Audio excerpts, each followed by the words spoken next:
So in this feature-length video, for the first time on this channel, I have arranged the media reports surrounding the deaths of Tucker, Tate and Rolfe in chronological order. So this is going to run from 1995 to 1998, from the day the bodies of Tucker, Tate and Rolfe were discovered, up until the trial of both Michael Steele and Jack Wombs. So let's start back in December of 1995, when the bodies of Tucker, Tate and Rolfe were found by two individuals, Ken Jiggins and Peter Theobald. The following newspaper article is from the 8th of December 1995, with the headline, "Three Ecstasy Barons Blasted to Death." Three dealers in the killer drug ecstasy were found shot dead in a bloody gangland execution yesterday. Their evil gang is suspected of selling the drug to tragic Leah Betts, who died after taking a tablet on her 18th birthday. The bodies of Craig Rolfe, 26, Tony Tucker, 38, and Patrick Tate, a 37-year-old armed robber, were found in a Range Rover in a snow-covered Essex country lane. They were lured to what they thought was a drug rendezvous and cold-bloodedly murdered. Each was killed by a single shotgun blast to the back of the head. A farmer and his pal stumbled on the F-Reg Range Rover at 8 AM yesterday near the village of Rettendon, 4 miles from Leah's home in Latchington.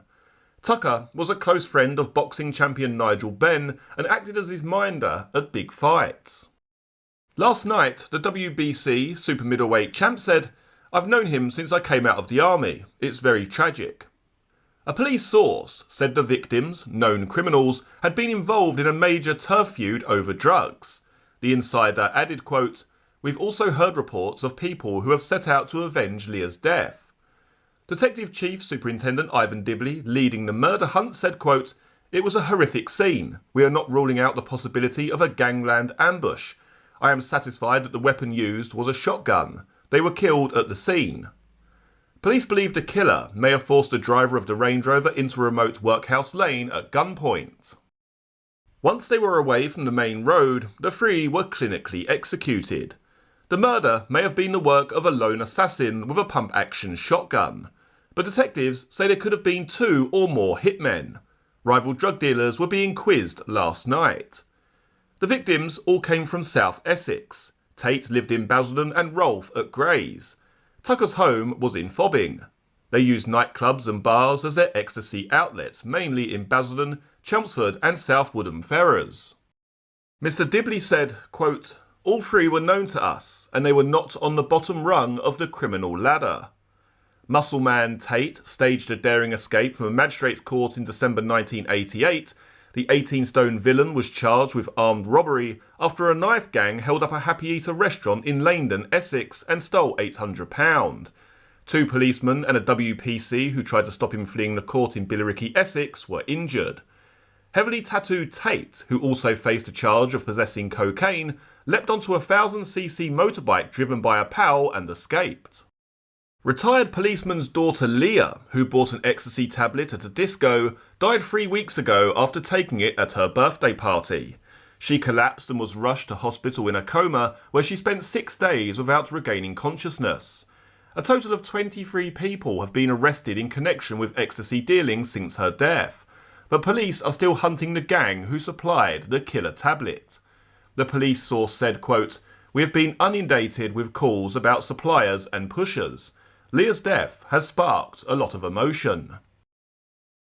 The following newspaper article is from the 8th of December 1995, with the headline, "Hitman Swaps Sides."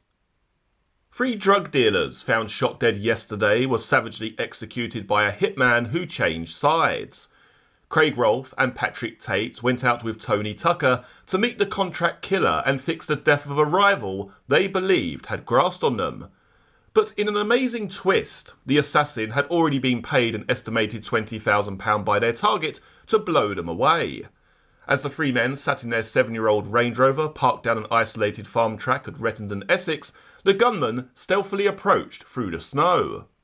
Then, possibly joined by a second hitman, he opened up through the near side rear window with a pump-action sawn-off shotgun, nearly blasting their heads off. The men were only identified by police fingerprint files. A CID source said yesterday, quote, it was a brilliantly executed assassination. The victims were lured to the lane to discuss having someone else hit, but the tables were turned on them. They drove into an ambush and were shot to pieces. A source at Essex police added, quote, "We had excellent information that Rolfe and Tate had been trying to hire a killer to rub out a rival drug dealer. But it seems the intended victim got his shot in first." Tucker was a pal and minder of Dark Destroyer boxing hero Nigel Benn. Tate had a conviction for armed robbery.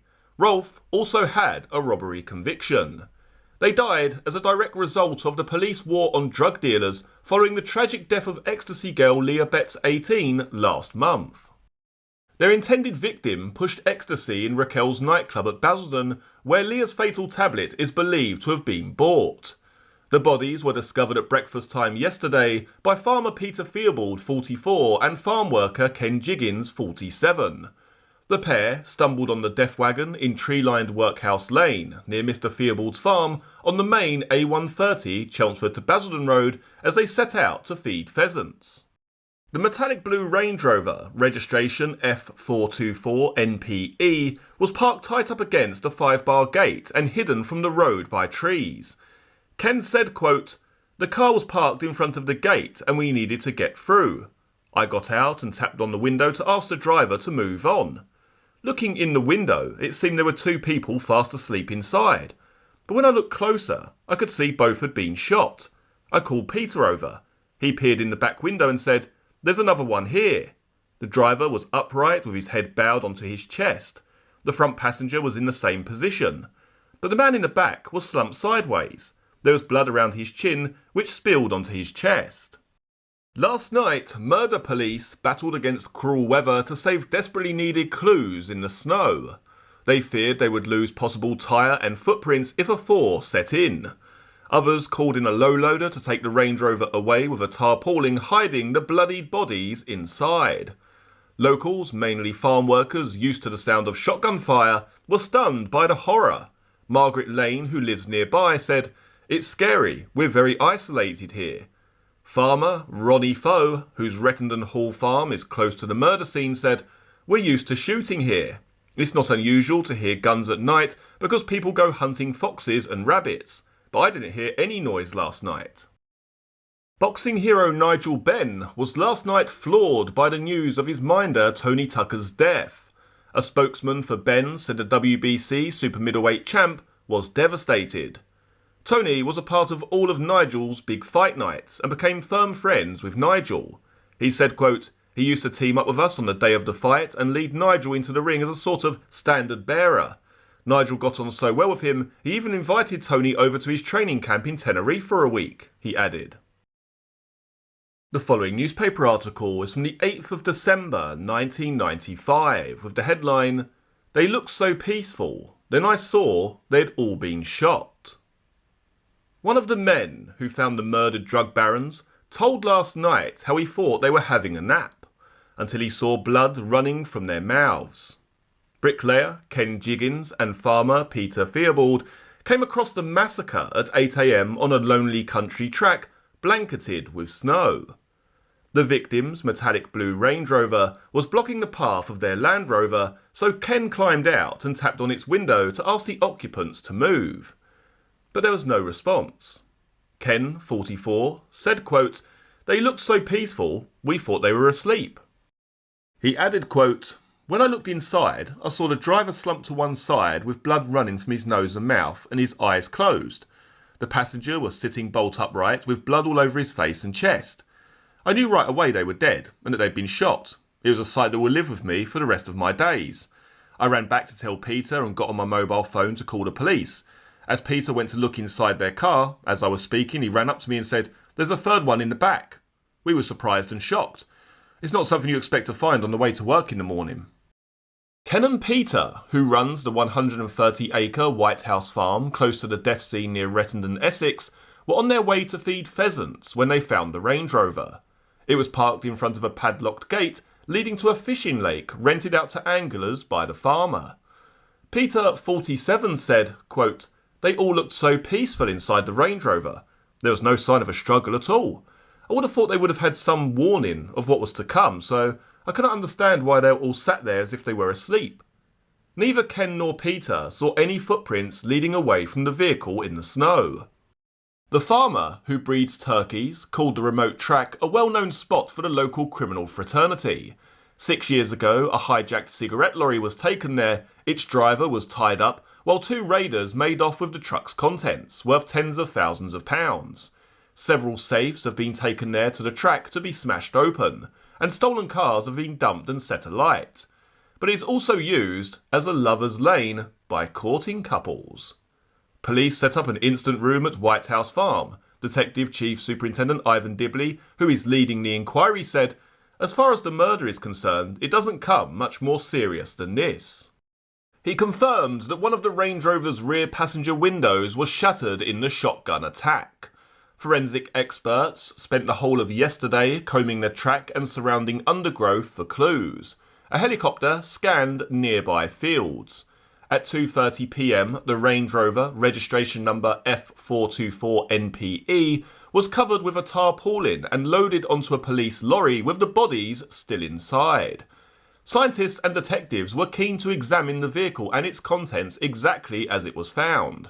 Later, the corpses were due to be taken to Broomfield Hospital in Chelmsford for post-mortem examinations by a Home Office pathologist.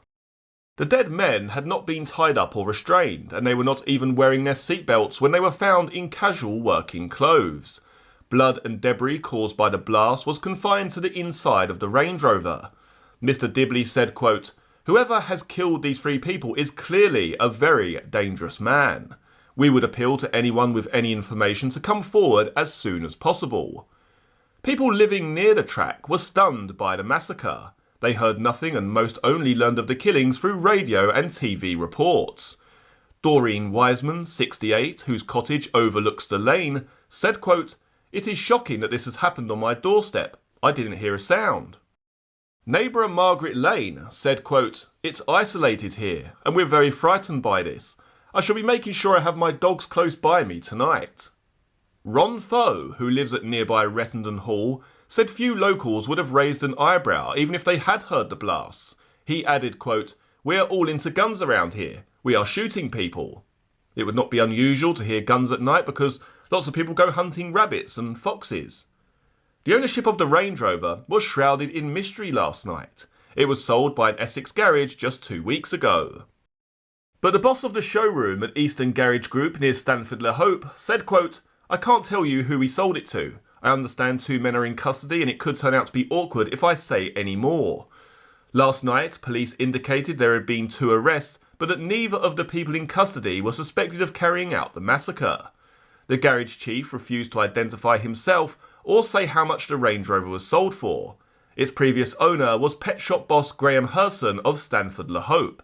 He said last night, quote, "I sold it in part exchange to the garage, and it stood on the forecourt for a couple of weeks before being sold.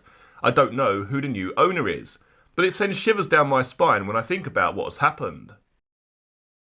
The following newspaper article comes from the 8th of December 1995 with the headline, "Villagers Shattered by Triple Shootings on Their Doorstep." The peace and tranquility of Rettendon has been shattered by the triple murder, leaving residents shocked at the intrusion of gangland warfare into their sleepy village. Since farmer Peter Theobald and friend Ken Jiggins found the 3 bodies yesterday morning, the village has been reeling at the horrific news. Rettendon, home to 1,500 people, has just 1 shop and 2 pubs, and to many is no more than a cluster of houses, a primary school and church alongside the busy A130. Parish councillor and worker at Oakdean Stores, Jackie Copsey, 50 of Meadow Road, said, "Everyone is really shocked and surprised. This is just a little village. It's not the sort of place you'd expect these things to happen. Nothing exciting ever happens. It's just an ordinary village where everyday things go on. It's not a very nice thing to have happen on your doorstep." Arthur Brazier, manager of the Bell pub on the A130, said the village was a close-knit community where everybody knew each other. But he believes the killers must have had some knowledge of the area as the murder scene was so remote. "Everybody is just amazed about it, especially being in such a quiet area. You don't get many problems around here. They must be local for knowing where that little hideaway is." And the landlord of the nearby wheat sheaf, Colin Stacey, 46, said, "Everybody has been coming in today wanting to know who they are. Some people have been quite shocked. I feel sorry for the man who found them in the car." He said the night before had been a normal Wednesday evening, and there had not been anyone in the pub who was not a local. Villagers were today trying to rebuild their tranquil lives after the shocks of the past 24 hours. The following newspaper article is from the 8th of December 1995 with the headline, "Trio Lured to Their Deaths." The three men found murdered in a Range Rover parked in a remote lane off the A130 were known villains from South Essex and could have been the victims of a gangland killing. But police refused to comment this morning on speculation that the murders in the quiet village of Rettendon are linked to drug dealing connected with the death of teenager Leah Betts. One of the dead men was Patrick Tate, 37 of Gordon Road, Basildon, who had convictions for having cocaine with intent to supply and robbery. The others were Craig Rolfe, 26 of Calshot Avenue, Chafford 100, and Anthony Tucker, 38 of High Road, Fobbing. Tucker was a former bodyguard to boxer Nigel Benn.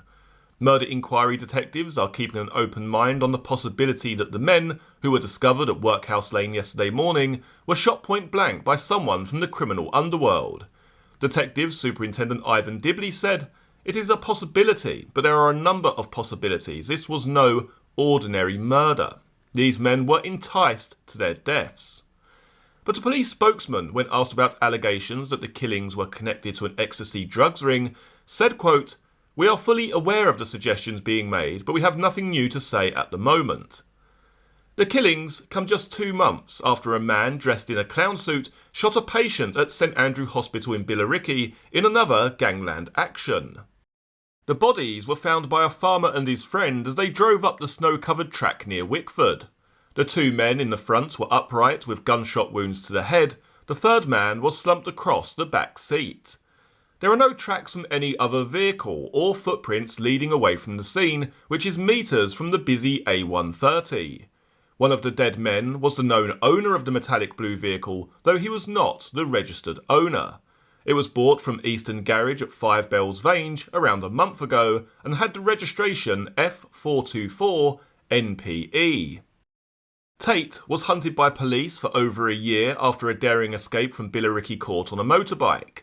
He was eventually tracked down in Gibraltar and returned to this country. Police have not recovered the weapon used to shoot the men, who were in casual clothes and were not wearing seatbelts, and they do not know the motive for the killings.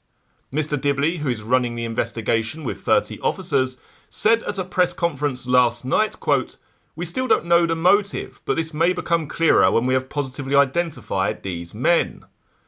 The window behind the front passenger seat was broken and shotgun cartridges were found near the scene.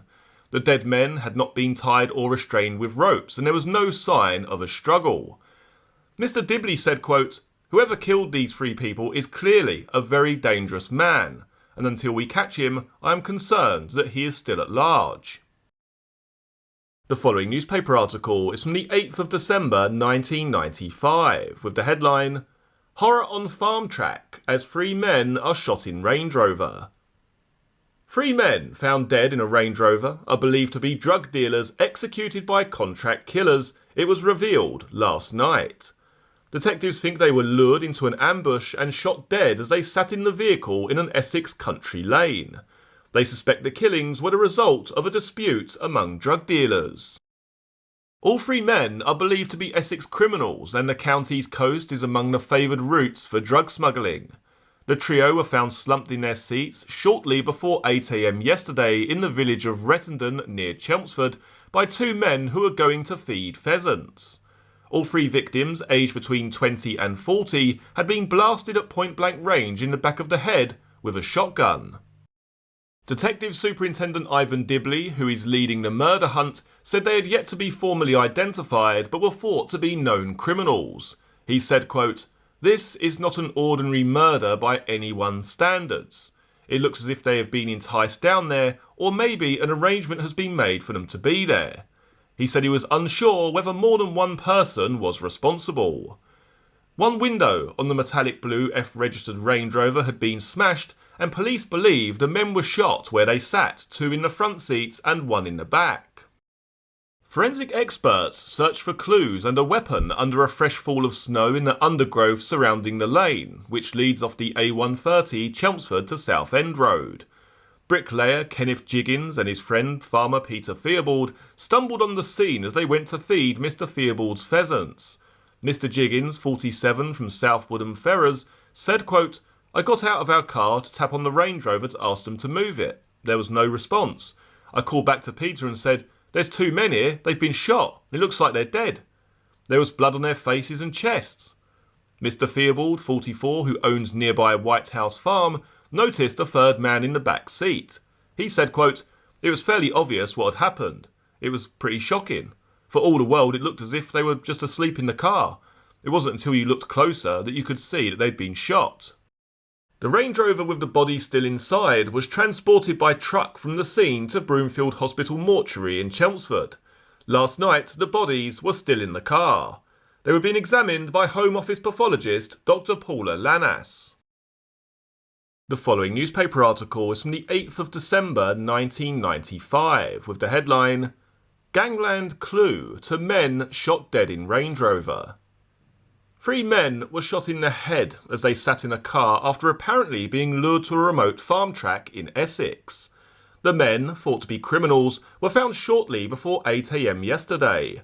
A farmer and his friend were going to feed their pheasants at White House Farm Rettendon near Chelmsford when they discovered the blue 7-year-old Range Rover with the men slumped inside.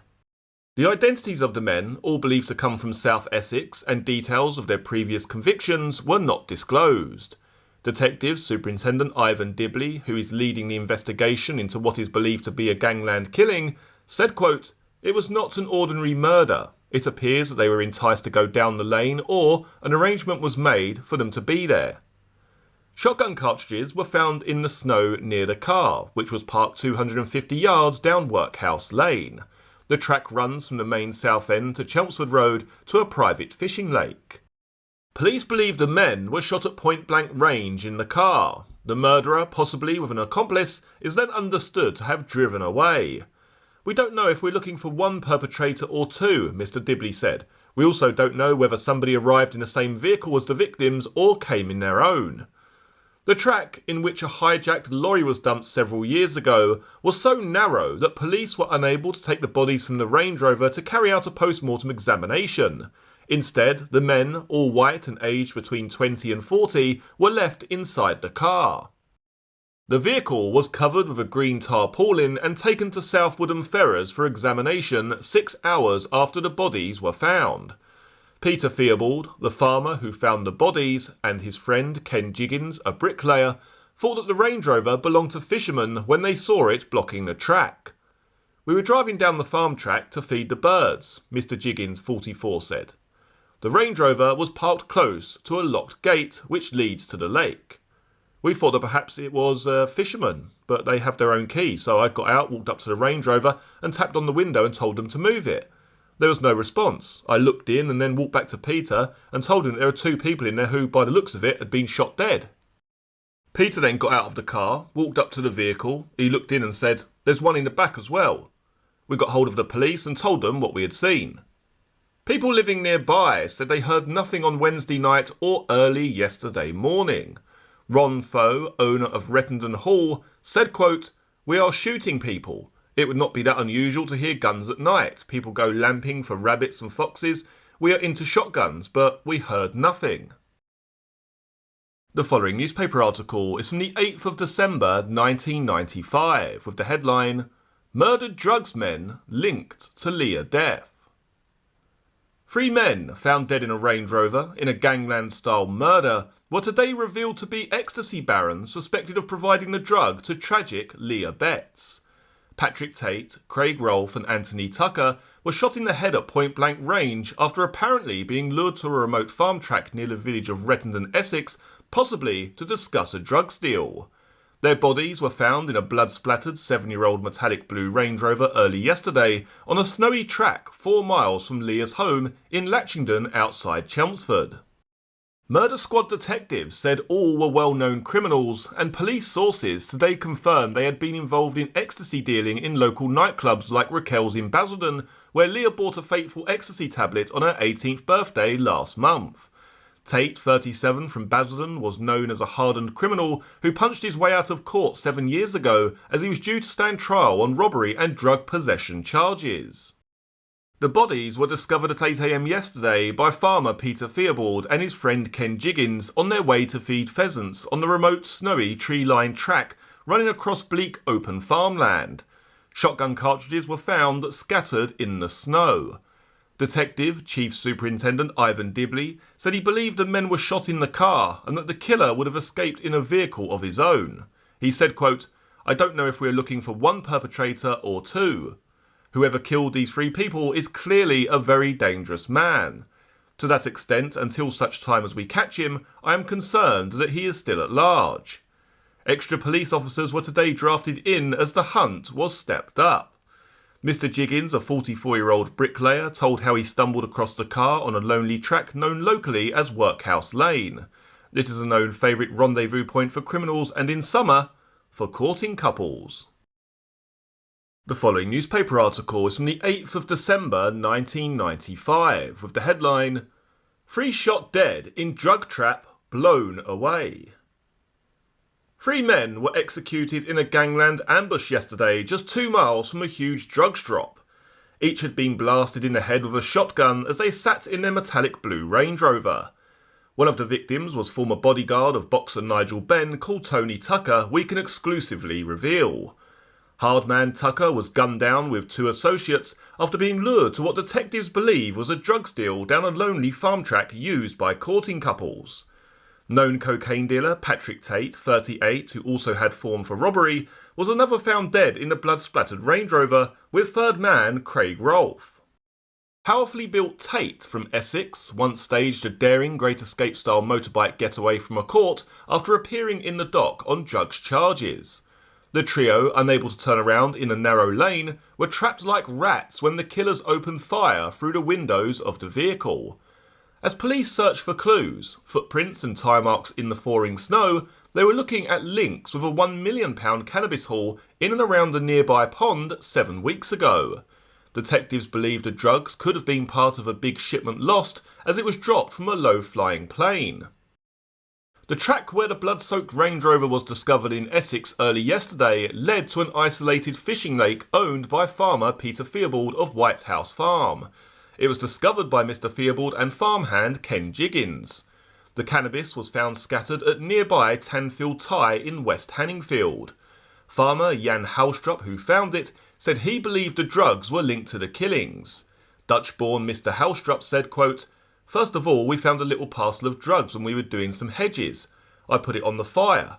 Then we found another piece the size of a video cassette in my pond. Police later recovered a staggering 53 packets of cannabis wrapped in black plastic, weighing 336 pounds. Divers found a further 19 packets. One cop said, quote, "I've never seen anything like this before. It's remarkable."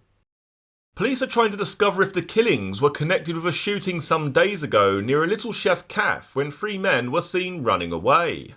The bodies in the Range Rover were found just 300 yards from the busy A130 Chelmsford to Southend Road at Rettendon, Essex. The near side rear window had been shot out. 2 bodies were in the front of the vehicle and 1 was in the back. Detective Superintendent Ivan Dibley said there were no signs of a struggle, suggesting they were surprised by the cold-blooded killers. He added, quote, "It looks as if they've been enticed down there, or they may have had arrangements to be down there." The 3 men are known to us as criminals. The wounds are consistent with wounds from a shotgun. He added, "There is quite a lot of blood contained in the vehicle." Mr. Dibley said that at least 1 shotgun was used and the majority of its force was contained inside the vehicle. The condition of the body suggested they had been killed on Wednesday night or early yesterday. All 3 had been shot through the head. He added, quote, "Whoever killed 3 people are clearly very dangerous, and to that extent I am concerned that they are still at large." Police who sealed off the area after the bodies were found were carrying out a careful search of the area looking for clues. Post-mortem examinations are due to be carried out today. One woman who lives near the lane, Mrs. Margaret Lane, said, "It's scary. We are very isolated here, and I should be very careful of people coming to the door now." Ron Foe of Rettendon Hall, a £500,000 mansion which looks down on the lane, said it would not at all be unusual to hear guns at night. People round here go out lamping for rabbits and foxes. Farmers Peter Theobald and Ken Jiggins were on their way to feed pheasants when they found a Range Rover parked by a locked gate to a lake at 8 a.m. They had last used the lane the day before at 4 p.m. Ken, 47, said, "I got out and tapped on the window to ask them to move as it was blocking the track. There was no response. I looked in and called to Peter, and there were 2 people who had been shot. I phoned the police on my mobile. Peter came up and looked in the back and said, 'There's a 3rd body here.' We were in shock. It's not something you expect to find on the way to work. One man had blood coming from his nose and mouth, and there was blood on the other man's chest. They looked so peaceful we thought they were asleep, but they were dead." Neither saw any footprints in the snow. Peter added, quote, "We looked in for about 20 seconds and didn't see any blood on the windscreen and windows." He said criminals had often used the isolated lake over the years. 6 years ago, 2 men hijacked a cigarette lorry and took it down the lane to tie up the driver. Stolen safes and cars have also been dumped there. The killers chose the perfect spot. Viewed from the air yesterday, it became clear that the murder scene was carefully picked out. The Range Rover used in the executions was parked at the only place shrouded by trees on a remote farm track. After the shooting, the killers simply had to walk 200 yards back down the lane to jump into a getaway car waiting on the busy A130. Yesterday, forensic experts were conducting an inch-by-inch search of the track, looking for the killer's footprints frozen in the ice. Whoever shot the men probably walked past White House Farm, which borders the track and the A130. The farm is now the centre of police activity. 8 squad cars and a white-painted police incident caravan were parked in the yard. A team of 6 police officers could be seen carrying out the gruesome task of examining the area immediately around the Range Rover, which was left near a gate which blocks the track. Officers were picking through 6 inches of snow and mud looking for cartridges from the shotgun. Fragments of glass from a window shattered by the gun blast were also being recovered in the hope they may hold some clue to the identity of the gunman. Police believe they may have been injured by flying glass and could have left traces of blood. The following newspaper article is from the 8th of December 1995 with the headline, "Ecstasy Barons are executed in lane." 3 men shot dead in a gangland-style execution in a lover's lane were high-level drug dealers but had no known link with tragic teenager Leah Betts, the officer leading the inquiry into the killings said this afternoon. Media speculation about any link with the case of Leah, who died after taking an ecstasy tablet and collapsing at her 18th birthday party, might divert attention from the murder inquiry, said the man leading the hunt, Detective Superintendent Ivan Dibley. The bodies of Craig Rolfe, Patrick Tate and Anthony Tucker were found yesterday in a Range Rover on an isolated farm track at the village of Rettendon near Chelmsford, Essex. The scene is just a few miles from where Leah lived, but Mr. Dibley told a news conference there was nothing to suggest at the moment that they distributed drugs to Leah or her associates. Newspaper reports today had said the 3 were suspected of being involved in the supplying of the drug to Leah, who is thought to have obtained it at a Basildon nightclub. Police earlier today visited Leah's parents. The teenager's father is a former police inspector, to keep them abreast of the situation, said an Essex police spokeswoman. Rolfe, aged 26, of Chafford 100 Greys, Tate, 37, of Basildon, and boxing minder Tucker, 38, of Fobbing, all in Essex, had to be identified by their fingerprints. Tate was a known hardened criminal who punched his way out of court 7 years ago when due to stand trial on robbery and drug possession charges. The following newspaper article is from the 8th of December 1995 with the headline, "3 shot dead in Leah E-Wars." 3 drug dealers were found shot dead yesterday as the Leah Betts ecstasy tragedy flared into a gang war. The trio, Tony Tucker, Craig Rolfe and Patrick Tate, were blasted in the head with a sawn-off shotgun as they sat in a Range Rover on a lonely farm track in Essex. They are known to have sold ecstasy in the Basildon nightclub where 18-year-old Leah's fatal £10 tablet was bought. They are believed to have become victims of a hitman hired for a ruthless gangland double-cross. Tucker was minder to world champion British boxer Nigel Benn and one of the team who walked the Dark Destroyer to the ring before his fights. The fighter was left devastated by his pal's death. Rolfe and Tate were convicted robbers. Detectives believe that the individuals, all from the Basildon area, walked into a deadly ambush. Their blood-splattered bodies were discovered by a farm worker off the main A130 road between Chelmsford and Basildon. An Essex CID source said last night, quote, "These murders are a direct result of Leah's death, but few tears will be shed over these three characters. They were criminal scum who could not care less if youngsters like Leah lived or died. Since her tragic death, we have been putting huge pressure on dealers in Southend and Basildon. Informants have been talking, people have been grasped, and we've made some good arrests. We've really put the cat amongst the pigeons." The dead trio have all made tens of thousands of pounds recently from pushing E. They have been supplying a network of smaller dealers. College student Leah went into a coma and died after taking a single ecstasy tablet during her 18th birthday party at her home in Latchington, Essex. As she lay dying in her parents' arms, Leah whispered the name of the dealer who supplied the tablet. The following newspaper article is from the 8th of December 1995 with the headline, "Drugs Link in Gangland Executions." 3 men found executed in an apparent gangland attack as they sat in their Range Rover in a remote country lane in Essex are believed to be local drug barons who supplied a network of nightclubs in the area. It emerged last night. The men, who lived within 30 miles of the scene, may have supplied the club where teenager Leah Betts is thought to have purchased the ecstasy tablet that led to her death last month. Police believe they were either lured to the farm lane at Rettendon near Chelmsford to discuss a drugs deal and then ambushed, or they were forced to drive there at gunpoint before being shot in the back of their heads. They were named last night as Craig Rolfe, aged 26 of Grays, Patrick Tate, aged 37 of Basildon, and Anthony Tucker, 38 of Fobbing. They were killed with at least one shotgun and possibly a revolver. Police last night refused to confirm reports that the 3 victims were involved in a turf feud over drugs. Local sources said, however, quote, "They were all known to the police. The suggestion is they were quite high up in the local drug scene." They were more than senior drug pushers. They may well have been the ones that supplied a nightclub where Leah Betts went. Leah of Latchington, Essex, collapsed 5 hours after she took an ecstasy tablet at her 18th birthday party.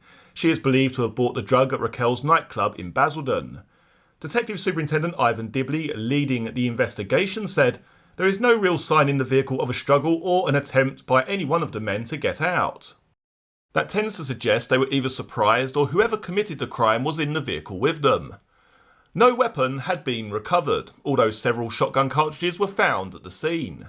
Forensic examination was continuing last night with the body still in the F-registered metallic blue Range Rover 250 yards from the A130 Chelmsford to Southend Road.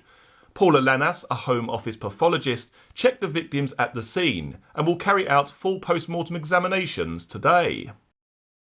The lane, part of White House Farm, is used by courting couples and fishermen going to a nearby carp pond.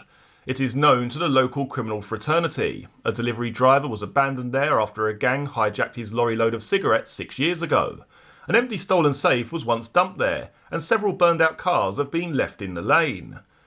Peter Theobald, aged 42, owner of the farm, discovered the bodies with his friend Ken Jiggins, aged 47, a bricklayer of nearby South Woodham Ferrers.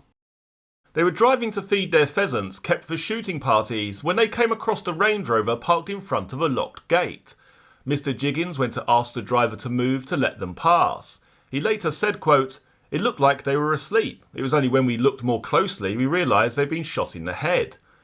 There were no footprints or tyre tracks in the snow, and there was no frost on the vehicle, probably indicating that it had not been there that long. The dead driver's head was to one side, the front passenger lolled forward. The man in the back was lying flat on the seat. The following newspaper article is from the 9th of December 1995 with the headline, "Lover's Tears for Murdered Drugs Baron." The lover of one of 3 men shot dead in their Range Rover wept yesterday as police warned of a power struggle among drug barons. Donna Jaggers, 26, said, I would just like anyone who was with them on Wednesday afternoon or who knows anything about what happened or has seen anything to just come forward. We need all the help we can get. Donna lived with Craig Rolfe, 26, owner of the Range Rover, for 7 years. They have one child, aged 7. Rolfe should have been taking Donna to dinner the night he was killed. He was seen at 6 p.m. on Wednesday and had arranged to meet her at a restaurant at 8 p.m. Police now believe the 3 friends, all with underworld drugs links, died between 6 p.m. and 9 p.m. rather than later that night.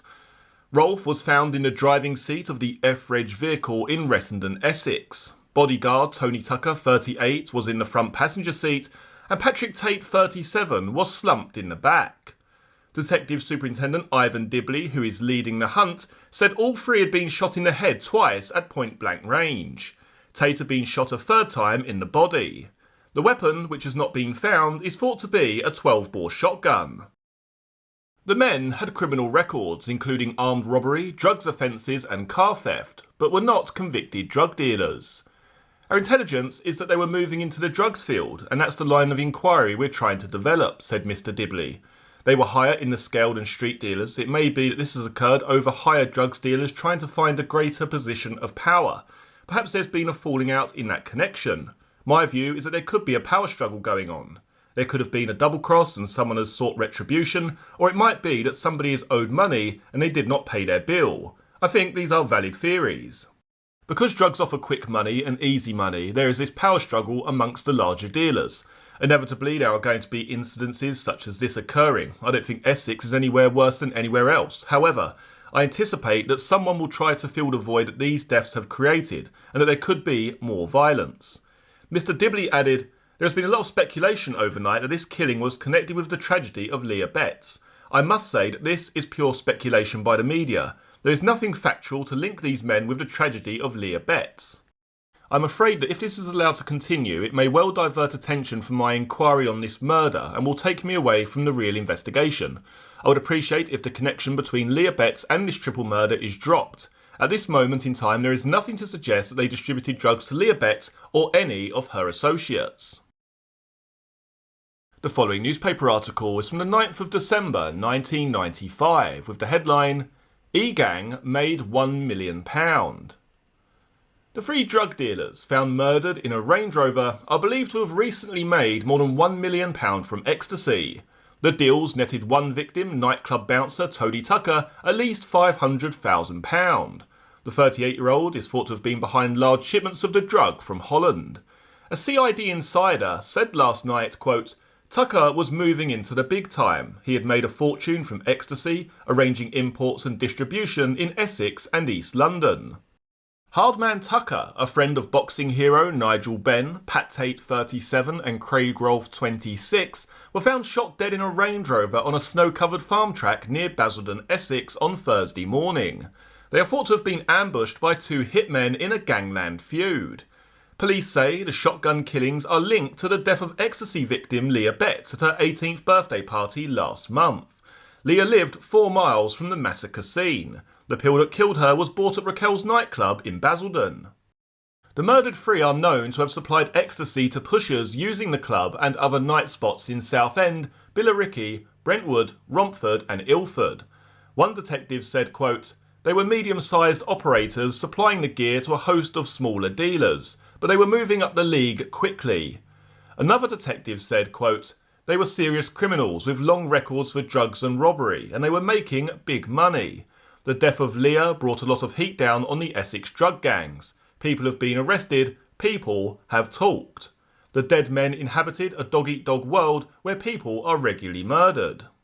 They knew the risks, they enjoyed the profits, and they paid the ultimate price." Tucker and Tate had connections with organised crime gangs throughout London and the South.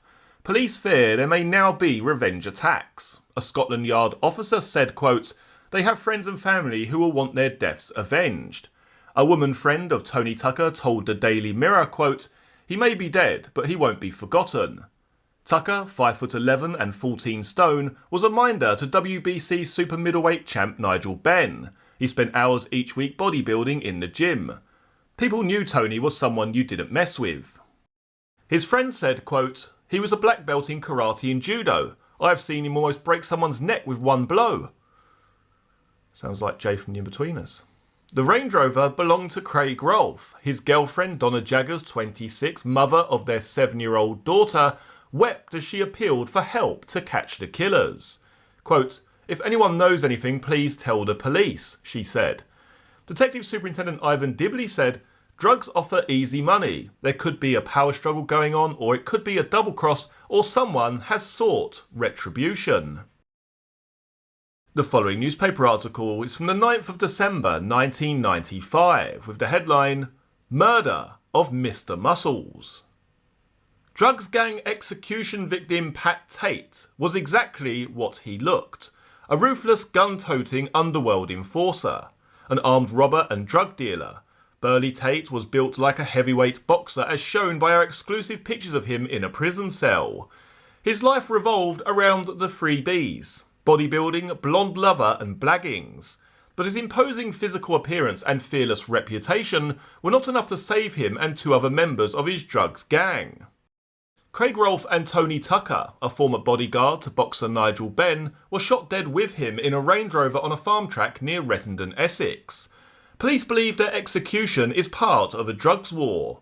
The 3 dead men are thought to have crossed gangland families known as the Untouchables, who have formed a national mafia-style alliance to control Britain's £3 billion drug trade. Tattooed Tate, 37, seen in our pictures wearing his favourite bodybuilding vest and enjoying a mug of hooch with pals in Swaleside Prison on the Isle of Sheppey, Kent, made enemies behind bars for sucking up to prison officers. One ex-con pal said, quote, "He just worked his ticket, never got in any trouble and was friendly with the screws. The hardcore cons hated him." But at Swaleside, Pat never really had any problems. His reputation and physique were enough to scare other prisoners away from him. Everyone knew he wasn't scared of trouble, and he knew how to use a shooter. Silent cons are often the ones with the biggest reputation outside. He would spend all day pumping iron in the gym. It was his only hobby. He was built like a brick outhouse. The only other thing he was interested in was his girlfriend.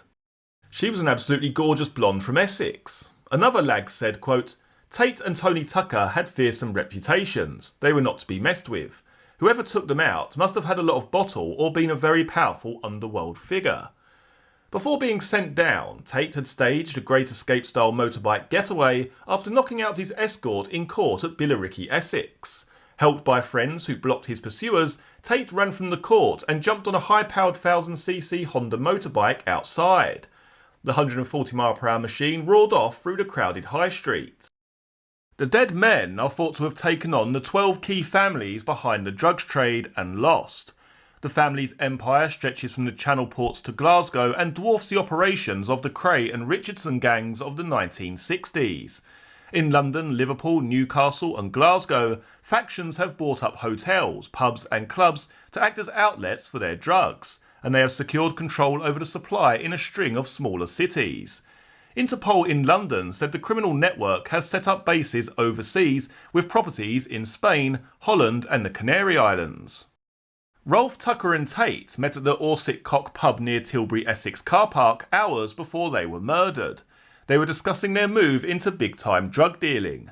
Their execution had been ordered by a drugs baron who already controls the South East Essex turf. The trio may have believed they were on their way to buy part of the drugs hall, which are dropped regularly by light aircraft in fields around Brentwood, Essex. A pub regular said, quote, "I saw them meet up and watched them drive off shortly after 7 p.m. on Wednesday." Whoever was waiting for them may well have had a tip-off from the pub. All these drug dealers carry mobile phones to do their business. I had heard they were trying to start their own drug trade with profits made from an earlier drop. Detective Superintendent Ivan Dibley, leading the hunt for the killers, believes a drugs war has broken out. He said, quote, "These men were moving into the drugs field. They were involved in all sorts of drugs. They are more than just street dealers, and it may be that other drug dealers are trying to maintain a higher power." Within days of being released from jail for armed robbery last month, 18-stone Tate was shot at near his home in Basildon, Essex. His 2 pals were also thought to be living in fear for their lives. Last night, detectives were still hunting the Mr. Big who ordered the shooting. Mr. Dibley said he feared the gangland execution will escalate into more shooting incidents across the South East.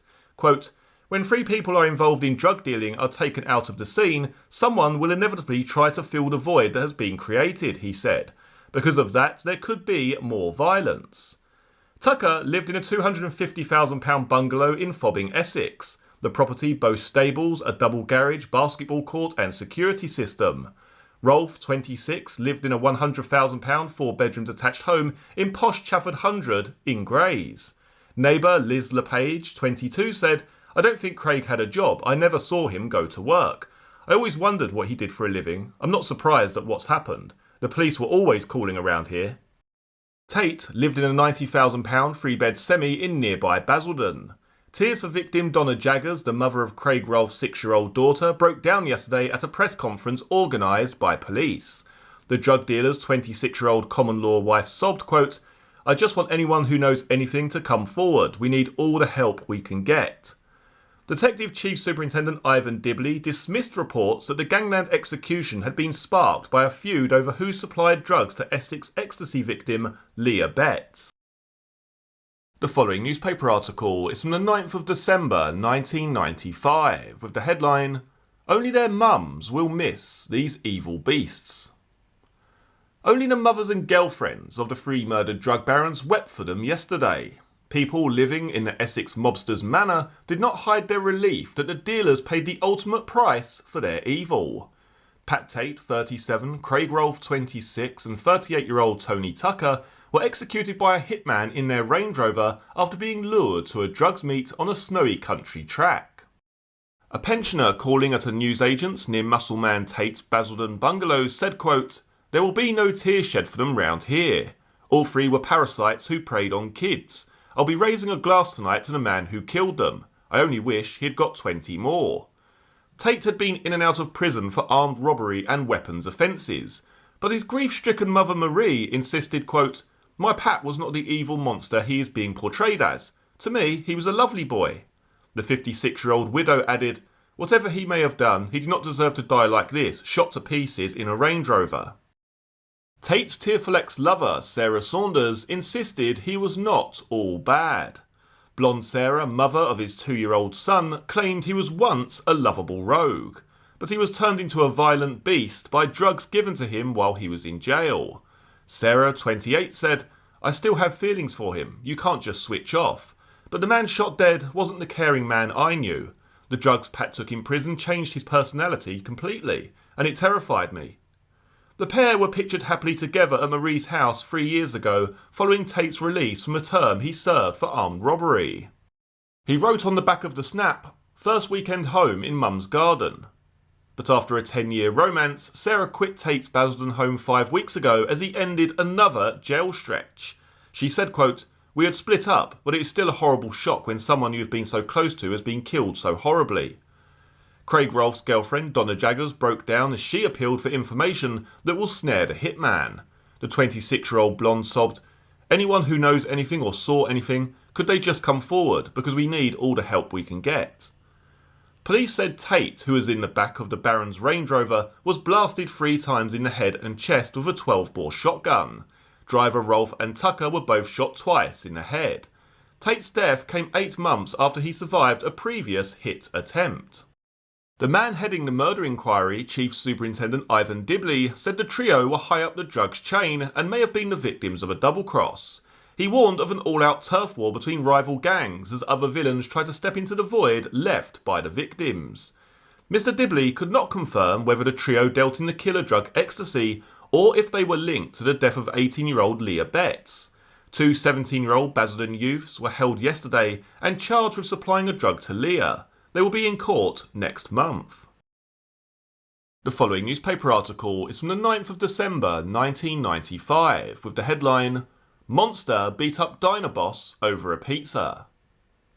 Brutal bodybuilder Pat Tate went berserk in a pizza parlour the night before he was killed. He gave a chilling demonstration of his ferocity when he hurled the shop till against the wall, punched manager Roger Ryle and swashed his head into a glass plate on the sink. Roger, 21, suffered a gashed forehead, bruises and concussion in the frenzied attack, but he said he did not press charges after police told him Tate was well known to them and might do him more damage if he took action. Hulking Tate, who weighed 18 stone, drove from his Basildon home to the town's London Pizza Company branch after arguing with Roger on the phone. A woman who was with him called to demand the delivery of a pizza with 4 different toppings on each quarter. When Roger tried to explain it was not on the menu, Tate grabbed the phone and screamed, "You will deliver the pizza I want or I'll come round and get it." Roger refused because of his attitude. Half an hour later, Tate burst in and attacked him in front of his girlfriend Sally Tilbrook, 16, who also works there, and the delivery boy. The manager said, quote, "When I heard he had been killed, my first thought was, it couldn't have happened to a nicer fella." Sally said, quote, "He had this horrible thick stare and seemed calm and cruel." Tate spent thousands transforming his bungalow after moving in 2 years ago. Yesterday, a Swish Mercedes and VW Passat were parked in the drive. But a neighbour said, quote, "They are bangers compared to some of the motors I've seen round there. Porsches, brand new Mercs, and even a fantastic Rolls Royce would roll up regularly. Everyone used to wonder where he got all his money from, but no one dared to ask." The following newspaper article is from the 9th of December 1995 with the headline, "Crooks Dodgy Motors." The Range Rover in which the 3 died was bought 2 weeks ago by victim Craig Rolfe, who shared his pal's passion for motors.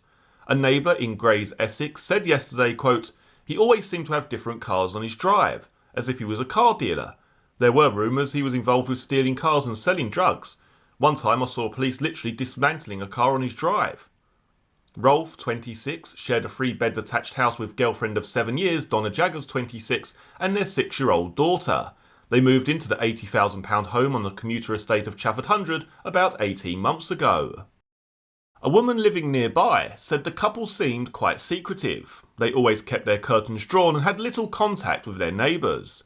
She added, quote, "We sometimes saw them walking their dog, but on the whole they were rarely to be seen.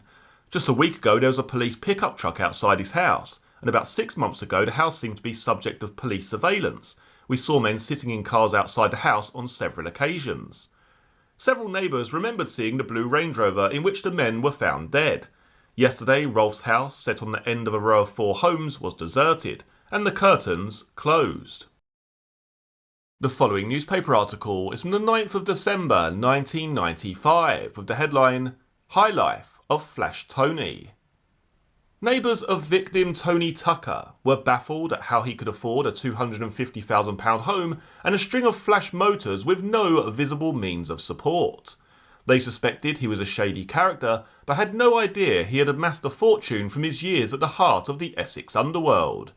His murder stunned residents in the village of Fobbing, where the gangster owned a hacienda-style bungalow with breathtaking views across open farmland.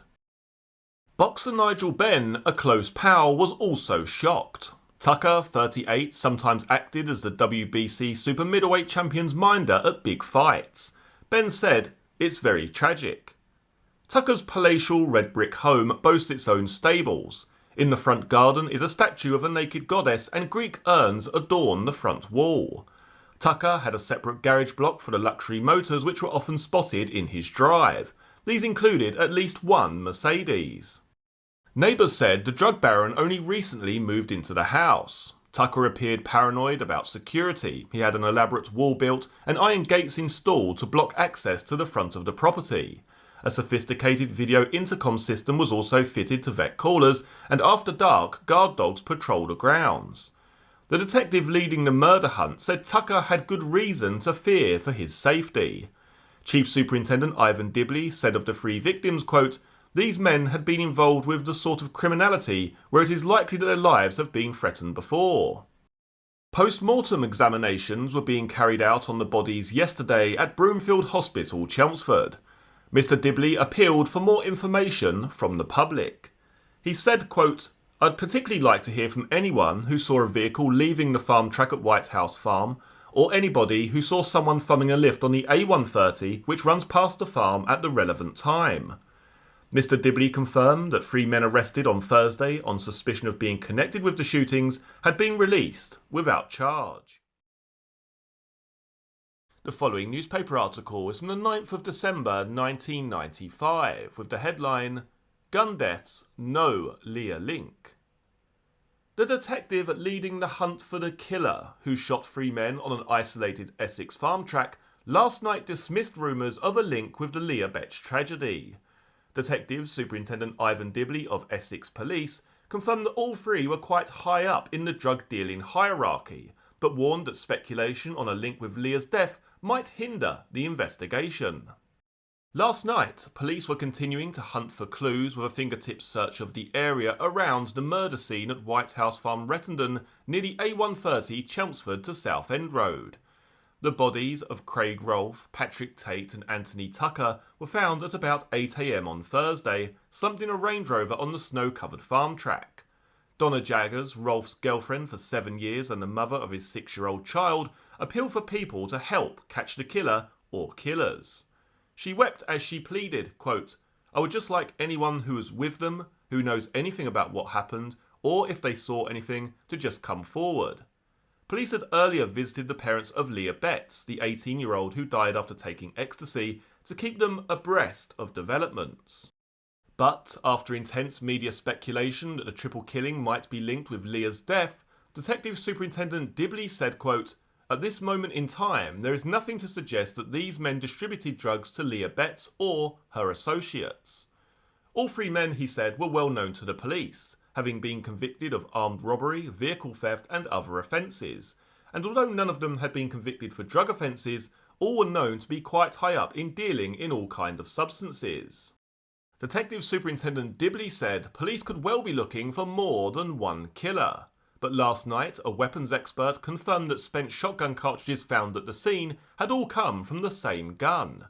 Quote, "There could be a power struggle or there could be a double cross which has taken place." Detective Superintendent Dibley added, "It might be that someone has owed money but hasn't paid their bill." He said Rolfe was last seen at 6 p.m. the evening before the bodies were found. He had failed to meet Miss Jaggers for a meal 2 hours later, fueling speculation that the men were killed on Wednesday evening. Rolfe, 26 from Grays, and Tucker, 38 from Fobbing, both died from shotgun wounds to the head. Tate, 37 from Basildon, died of shotgun wounds to the head and torso.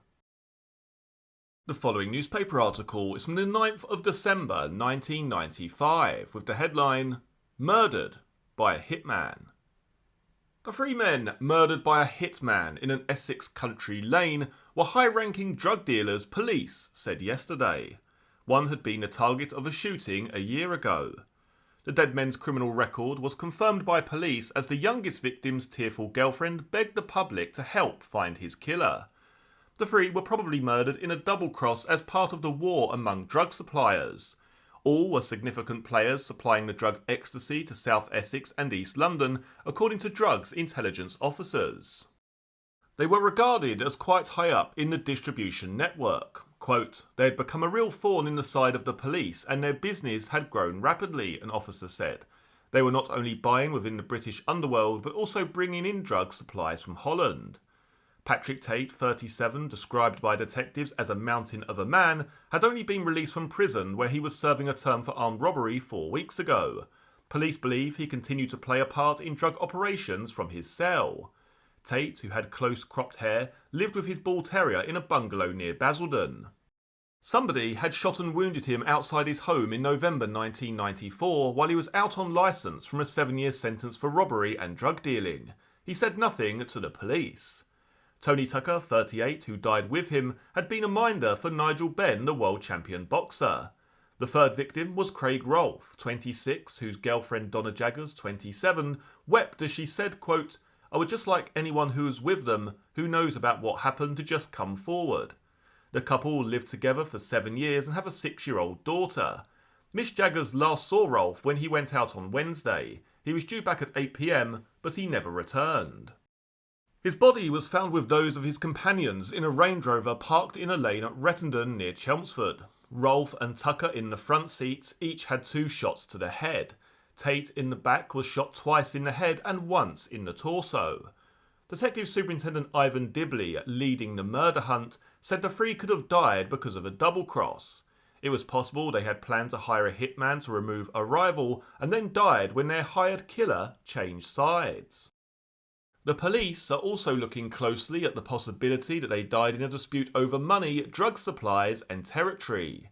The drug world is very murky, but there could have been a power struggle among large dealers, Mr. Dibley said. Tension had been rising among drug suppliers in the county since Leah Betts died last month after taking ecstasy at her 18th birthday party only 4 miles from the spot where the bodies were found. Police investigating the death of Leah Betts yesterday arrested a teenager. A 17-year-old youth from Basildon was charged with supplying a Class A drug and bailed to appear at Chelmsford Magistrates Court on January the 10th. The following newspaper article is from the 11th of December 1995 with the headline, Police Warn of Gang War After Drug Murders. Police investigating the murder of 3 drug dealers on a remote Essex farm track fear more violence could erupt as rival gangs try to move into the area. Yesterday, as further details emerged of the criminal careers of the 3 victims, Detective Superintendent Ivan Dibley warned that the murders could trigger a turf war. He said, quote, I know that when 3 people who are involved in drug dealing are taken from the scene, somebody will try to fill the void that is created, he said. I anticipate because of that there will be a power struggle taking place and potentially there could be more violence. The dead men, Craig Rolfe 26, Patrick Tate 37 and Tony Tucker 38, all from the Basildon area, had been involved in a range of crimes from petty theft to armed robbery. But recent intelligence had shown that they were moving into the drugs trade as wholesalers rather than street traders. They were, said Mr. Dibley, quite high up the drug dealing hierarchy, peddling the complete range of illegal narcotics. However, Mr. Dibley ruled out any direct connection with Leah Betts, the Essex teenager who died after buying an ecstasy tablet at a Basildon nightclub. He said, quote, there has been a lot of speculation that the killings are linked with the tragic death of Leah Betts. This is pure speculation. There is nothing to link these 3 men with Leah's death, and this suggestion may well divert attention from the real investigation. Mr. Dibley said that the men had been threatened, quote, the drugs world is a very murky world. There has been so much publicity in recent weeks. It is clearly easy money, and it is known that there are power struggles among dealers. Police are unclear why the men were murdered. One theory is that they were killed by a rival gang trying to prevent them muscling in on a lucrative trade. Mr. Dibley continued, there are no signs that any attempt was made to escape from the car. These people were more than street dealers, and it may be that others were trying to prevent them getting into a greater position of power. An alternative police theory was that the deaths of the 3 men who worked together were linked to an unpaid debt. The post-mortem examination results confirmed that the 3 men were killed with a shotgun. 7 cartridges were found in the snow close to the car. Rolfe, who was in the driver's seat of his Range Rover, and Tucker, who was sitting alongside him, were both shot in the head. Tate, who was in the back seat, died of multiple shotgun wounds. Police are not sure whether the killer arrived in the Range Rover with his victims and if he had an accomplice. Mr. Dibley, who said there was no evidence of a struggle in the car, said, I suspect that these shootings were carried out very quickly. There are no signs that any attempt was made to escape from the car. The post-mortem examination, which was carried out more than 24 hours after the bodies were found at the remote track at Rettendon near Chelmsford, was unable to confirm the time of death. But Mr. Dibley said Rolfe failed to make a rendezvous with his girlfriend Donna Jaggers at 8 p.m. on Wednesday. Yesterday, Miss Jaggers, the mother of his 6-year-old daughter, made a tearful appeal for anyone with information to come forward. She said, quote, I would just like anyone who was with them, who knows anything about what has happened to them, or if they saw anything, to just come forward. The following newspaper article was from the 11th of December 1995 with the headline, Tate's mad attack over pizza put man in hospital. Just 2 days before he was found murdered, drug dealer Patrick Tate had put a man in hospital in a frenzied attack. Pizza manager Roger Ryle was left with blood streaming down his face from head wounds as Tate stormed into his shop, threw a till across the room and smashed his head against a glass plate on a draining board. It was all over pizza. Tate, 37, wanted to order what was not on the menu at the London pizza company Britannia Court, Basildon. Mr. Ryle, 21, said a woman phoned asking for a pizza, which we don't do. Tate grabbed the phone and started swearing down it. I wasn't going to take that, so I said, get rid of the attitude and I'll send you a pizza. That made him worse and he slammed the phone down. He arrived half an hour later, picked up the till and threw it across the room at me. I backed out of the office and pushed the panic button. He punched me in the face, then smashed my head up and down on a glass plate on the draining board. Tate warned him not to call the police or he would go back and smash the place up and hurt his staff. The panic button brought officers after Tate had left and Mr. Ryle decided not to press charges. Tate's call was traced to his home in Gordon Road, Basildon, but he was not arrested. Mr. Ryle and his staff said they were able to relax only after they saw Tate's picture on the front of the Echo newspaper and read about his death. The following newspaper article is from the 12th of December 1995 with the headline, "Hunt for Triple Killer Goes On." Detectives hunting the gangland killer who fired 7 shots into 3 drug barons from point-blank range have yet to make any dramatic breakthrough. Inquiries are continuing and officers are following up leads from the public following massive publicity surrounding the triple murder last week. The family and friends of the 3 drug dealers, Patrick Tate, 37, of Gordon Road, Basildon, Anthony Tucker, 38, of High Road, Fobbing, and Craig Rolfe, 26, of Calshot Avenue, Chafford 100, were laying low again yesterday. The shooting of Tate at his home in November last year while he was out of prison on weekend release is being connected to his murder 13 months later. On that occasion, his injuries were not life-threatening and he was taken to Basildon Hospital. Murder Squad detectives are also considering the possibility of a link between the Rettendon murders and October's shooting of a patient at St Andrew's Hospital Billericay by a man dressed as a clown. Detective Superintendent Ivan Dibley and his team of 30 officers are no nearer to finding a clear motive for the killings, though they are sure the deaths are connected to some form of gangland warfare. A total of 7 shots were fired through a side window of the metallic blue Range Rover at Workhouse Lane, Rettendon with a pump-action shotgun. Police believe the 3 men, who had previous convictions for drug offences and armed robbery, would each have been killed by the first shot to the head.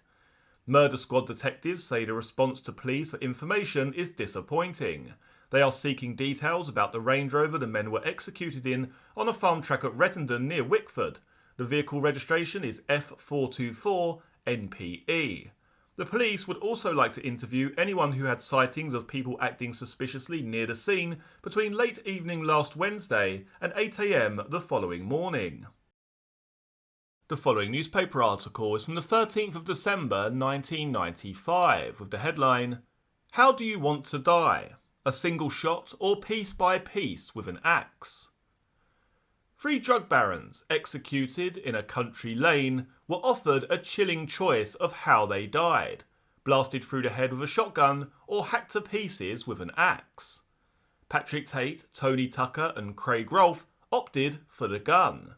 They were found dead in their Range Rover after a volley of blasts from a pump-action shotgun. The gangsters' last seconds were outlined yesterday by former associate Steve "Nipper" Ellis, who was quizzed by police over an unsuccessful bid to murder 18-stone muscle man Tate a year ago.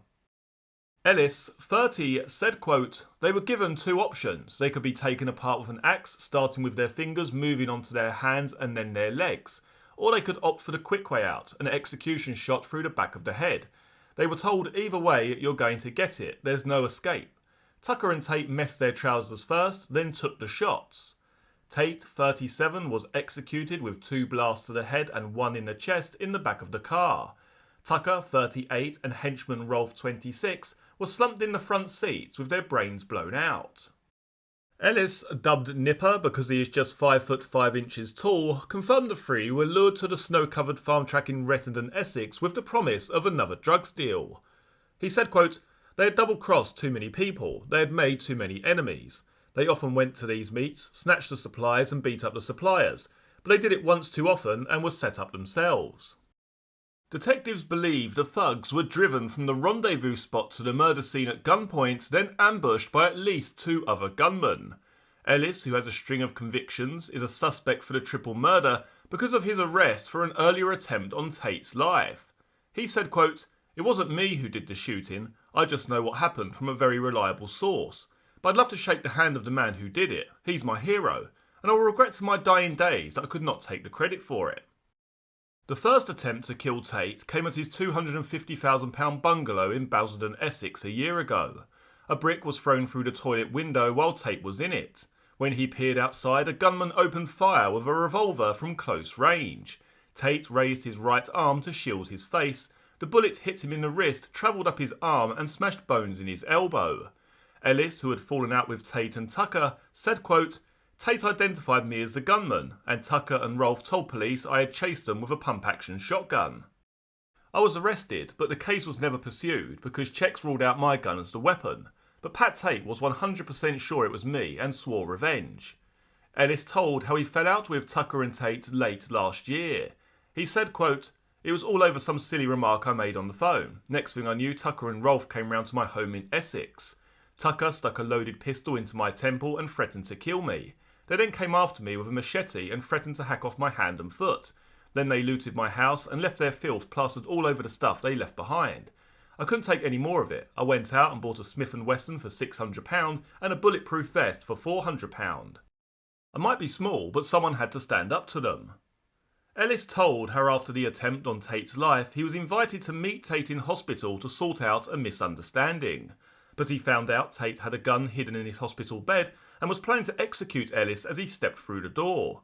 Tate was later jailed for smuggling the weapon into the hospital. Ellis has been lying low in the West Country since August after serving 7.5 months jail for illegally possessing firearms. Wearing sunglasses to disguise his identity, he said, quote, "When I was in jail, I had numerous death threats. On one occasion, 2 men came up to me and told me a £10,000 contract had been put out on me. As soon as I got out of prison, I was ordered to leave town. I was told if I ignored the warnings, they would retaliate. A hitman went to my dad's door looking for me. My family were told that Tucker and Tate planned to snatch my little sister and take off her fingers one by one. She was only 15 and terrified. The threats never stopped, and the last one was only 2 weeks ago. These people were nasty, vicious bullies. They will not be missed. They were scum, and Britain is a much better place without them. My dad was crying tears of joy when he heard they'd been murdered."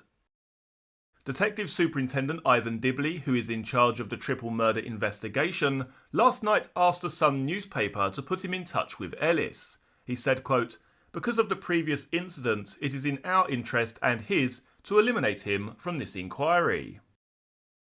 The following newspaper article is from the 14th of December 1995 with the headline, "Fears of Reprisal on Drug Killings." A top Essex detective warned yesterday that there could be reprisals after the slaughter of 3 suspected drug dealers. Detective Superintendent Ivan Dibley said after the inquest opened on the 3, "I think there's a real chance that there could be repercussions. The killings had left a vacuum in the drugs distribution network in the county. It will be filled very quickly because there is big money to be made," Mr. Dibley said. "I believe the criminal fraternity in Essex are now looking over their shoulders." The 3 who died, Anthony Tucker, 38, Craig Rolfe, 26 and Patrick Tate, 37, were found in Rolfe's Range Rover last Thursday. It was parked in a farm lane at Rettendon near Chelmsford. All had been shot at close range the evening before. The killer used a sawn-off double-barreled 12-bore shotgun. Mr. Dibley said the gun would only have been 6 inches away from each man when it was fired. The weapon has not been found, and he admitted the chances of finding it were now slim. He said, quote, "We are in contact with other forces who have had drugs-related killings. Certainly nowhere else in this country has seen 3 people killed in this way." Detectives believe that whoever killed the 3 was in the Range Rover with them. Mr. Dibley said the killer must have been very cool to act as he did. It was likely that a second vehicle, driven by an accomplice, must have been near the scene. At the inquest, which was opened and adjourned to a date to be fixed, Coroner's Officer PC Derek Sewell said all 3 men had been identified by fingerprints. A post-mortem examination carried out by Home Office pathologist Dr. Paula Lanas revealed that Tate died from multiple shotgun wounds and the other 2 died from shotgun wounds to the head. At least 8 cartridges were discharged from the gun. Mr. Dibley said the shots would have been fired very quickly. It is believed each of the victims was shot once and then the killer fired again to finish them off. At the inquest, coroner Dr. Malcolm Weir said although the victims were somewhat unsavoury, they were human. Mr. Dibley told him, quote, "We are going all out to identify the person responsible. A lot of people would say nobody's going to miss them, but the person who has done this to these 3 men is in some ways worse than them. Society demands that I investigate this as thoroughly as possible to bring whoever is responsible to justice." The following newspaper article is from the 15th of December 1995 with the headline, "Drug War." A gangland war could sweep across Essex in the wake of the killing of 3 known drug dealers, police have warned. Detectives are investigating the possibility the shooting of mobsters Rolfe, Tucker and Basildon man Pat Tate on an isolated farm track near Chelmsford may be linked to a string of incidents this year involving the criminal underworld.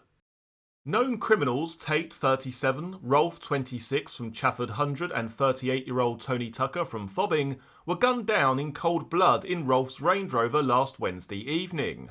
All 3 had a long history of criminal activity. Police believe the trio may have been muscling in on the county's drug scene. Now detectives are appealing for other criminals to come forward with information before the situation worsens. Rolfe's girlfriend, Donna Jaggers, who shared his Chafford 100 home, joined officers to make her own tearful plea for information. She begged, "Anyone who knows anything or saw anything, could they just come forward, because we need all the help we can get." The shootings have been linked to another in October at St Andrew's Hospital, Billericay, when a man dressed as a clown walked into the hospital and shot a patient being treated for burns after an acid attack. Detective Superintendent Ivan Dibley, leading the hunt, said, "We are prepared for an all-out turf war sweeping through Essex. We are already linking this incident with others in Essex.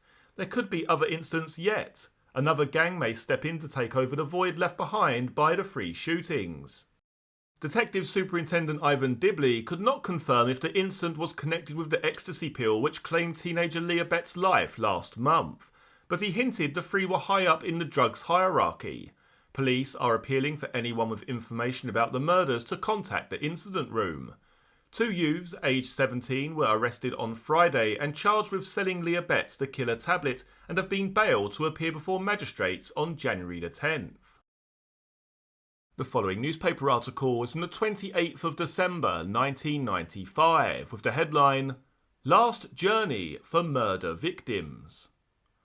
A horse-drawn carriage festooned with flowers led a cortege of mourners as family and friends paid last respects to murdered Patrick Tate. Relatives dabbed at eyes to hide their grief as they left St Gabriel Church in Pitsea following a moving ceremony. The tranquil winter service was a far cry from the brutal killing of Patrick Tate, 37, Tony Tucker and Craig Rolfe by a gunman in a quiet Rettendon lane on December the 6th.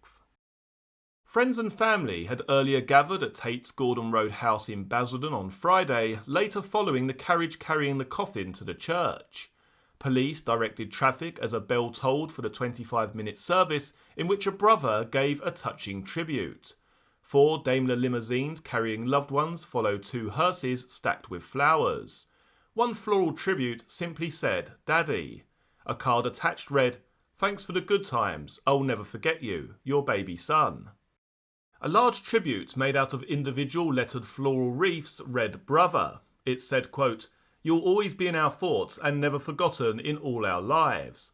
As the coffin was carried into the church by 6 pallbearers, one heart-shaped red and white tribute rested on top. Around 60 mourners sang All Things Bright and Beautiful and recited the 23rd Psalm before leaving for another service at Pitsea Cemetery. TV viewers are helping detectives put together the last minutes of 3 drug barons executed in a country lane at Rettendon, but police admitted there was no big breakthrough in the search for the lone cold-blooded killer. Actors and murder squad officers reconstructed the macabre shootings on the LWT programme Crime Monthly. Within hours of the show, police received between 20 to 30 calls from viewers, mostly anonymous. A police spokeswoman said, quote, "Although there is information for us to follow up, there is nothing of any major consequence to report. Police are still hoping the reconstruction will encourage vital witnesses to come forward." Never to be forgotten. A cortege of 20 cars followed a horse-drawn carriage containing Craig Rolfe's coffin, which travelled from his mother's house in Beambridge, Pitsea, to St Gabriel's Church, Rectory Road. More than 70 mourners attended a service conducted by Reverend Laurie Blaney, at which he said a few words prepared by Rolfe's partner Donna Jaggers and his mother Lorraine. Rolfe, 26, of Calshot Avenue, Chafford 100, was shot twice in the head in a Range Rover parked in a remote track at Rettendon near Wickford on December the 6th. Pals Patrick Tate, 37, of Gordon Road, Basildon, and Anthony Tucker, 38, of High Road, Fobbing, were also murdered at the scene. The killer is still on the run. After the funeral, the procession of cars, including 3 black hearses, drove the short distance to Pitsea Cemetery. Wreaths were laid at the burial, including one from Miss Jaggers and their 6-year-old daughter, which said, "You are not gone until you are forgotten, and we will never forget you." The following newspaper article is from 1995, with the headline, "Behind the peace and love of rave culture is big money and big crime." As the icy dawn of Thursday broke over the flatlands of southwest Essex, Peter Theobald of White House Farm went out to feed his pheasants. He and his friend bricklayer Ken Jiggins had often joked about the route they drove towards the open fields. A rutted, snow-covered track where they had previously noticed not only the debris of lovers' assignations, but empty blown safes abandoned by robbers. 300 yards from the road, their way was blocked by a stationary Range Rover. Mr. Jiggins got out to investigate. As he moved to tap on the driver's window, he stared in horror. The 2 men slumped in the front seats had no faces. Behind them, a third man lay with his abdomen ripped asunder. The car interior was thickly caked in congealed, freezing blood. Mr. Jiggins had stumbled on the aftermath of one of Britain's worst gangland killings, the product of deadly, long-running conflicts centred on the trade in youth culture's most popular drug, ecstasy. The 2 men in the front, Craig Rolfe, 26, who bought the Range Rover just a fortnight ago, and Tony Tucker, 38, sometime bodyguard to boxer Nigel Benn, could be identified only by their fingerprints. Police believe the killer first shot the man in the back seat, Patrick Tate, 37, and that Rolfe and Tucker then turned to face him. The assassin was a professional who used the advantage of surprise to blast 3 men to death with a pump-action shotgun in the space of 1 or 2 seconds. He would have believed he had no time to waste. It was only rarely, police sources say, that any of the 3 victims, who were all violent criminals, ventured out unarmed. There were no weapons found on the bodies. This, the police believe, is the biggest clue to the murderer's identity. For Tate, Rolfe and Tucker to have agreed to travel to such a remote spot without being tooled up suggests they knew and trusted their assailant, who was almost certainly a close criminal associate. The likelihood is that he travelled with them to the fatal rendezvous. Yesterday, as the murder squad, led by Detective Superintendent Ivan Dibley, continued piecing together the history of the victims' connections and possible vendettas, it was clear that the killings fell into a pattern. Sandwiched between Harwich, one of the principal entry ports for ecstasy, cannabis and amphetamines imported from the Netherlands, and organised crime's traditional stamping ground in East London, Essex has become a national black spot for violent criminality. Tate, Rolfe and Tucker were all members of a widespread villains' exodus from the East End. All had served long prison sentences for armed robberies, burglaries, organised car theft and serious assaults. At the time of their deaths, all were wanted target criminals, being kept under surveillance by the elite detective unit responsible for the fight against organised crime, the South East Regional Crime Squad. The police have a series of videos taken in and around the Highwayman public house in Basildon, which the gang used as a base for dealing in ecstasy and a range of other drugs. Some of the tapes depict Tate and Rolfe administering savage beatings to customers and minor league dealers who had somehow displeased them. In others, they are shown slashing victims in the face with knives. Yet despite this evidence, the police had not been able to prosecute. Not one of the victims was prepared to make a formal statement to detectives, let alone agree to give evidence in court.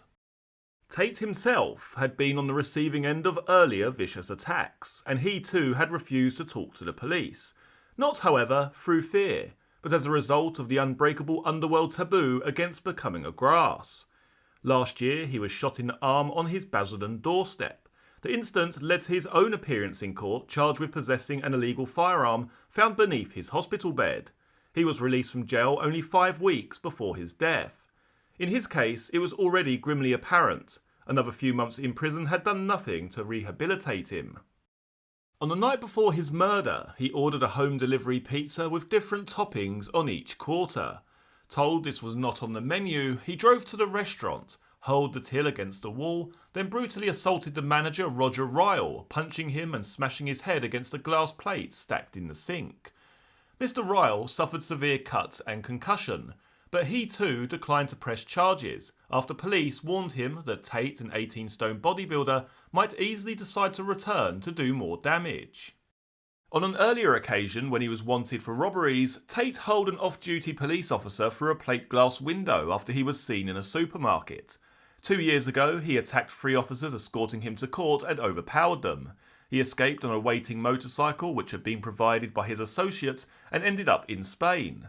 Then he made the mistake of visiting Gibraltar, where he was arrested and extradited. Another case linked to the murders is that of Darren Kerr, alias Matthew Evans, a known business associate of the 3 dead men. Last August, he was abducted from the streets of Purfleet and had acid thrown in his face. As he recovered in Billericay Hospital, a gunman dressed as a clown shot him in the chest. The gun had been concealed in a bunch of flowers. Kerr recovered from the attack and he too refused to make any kind of statement to the police.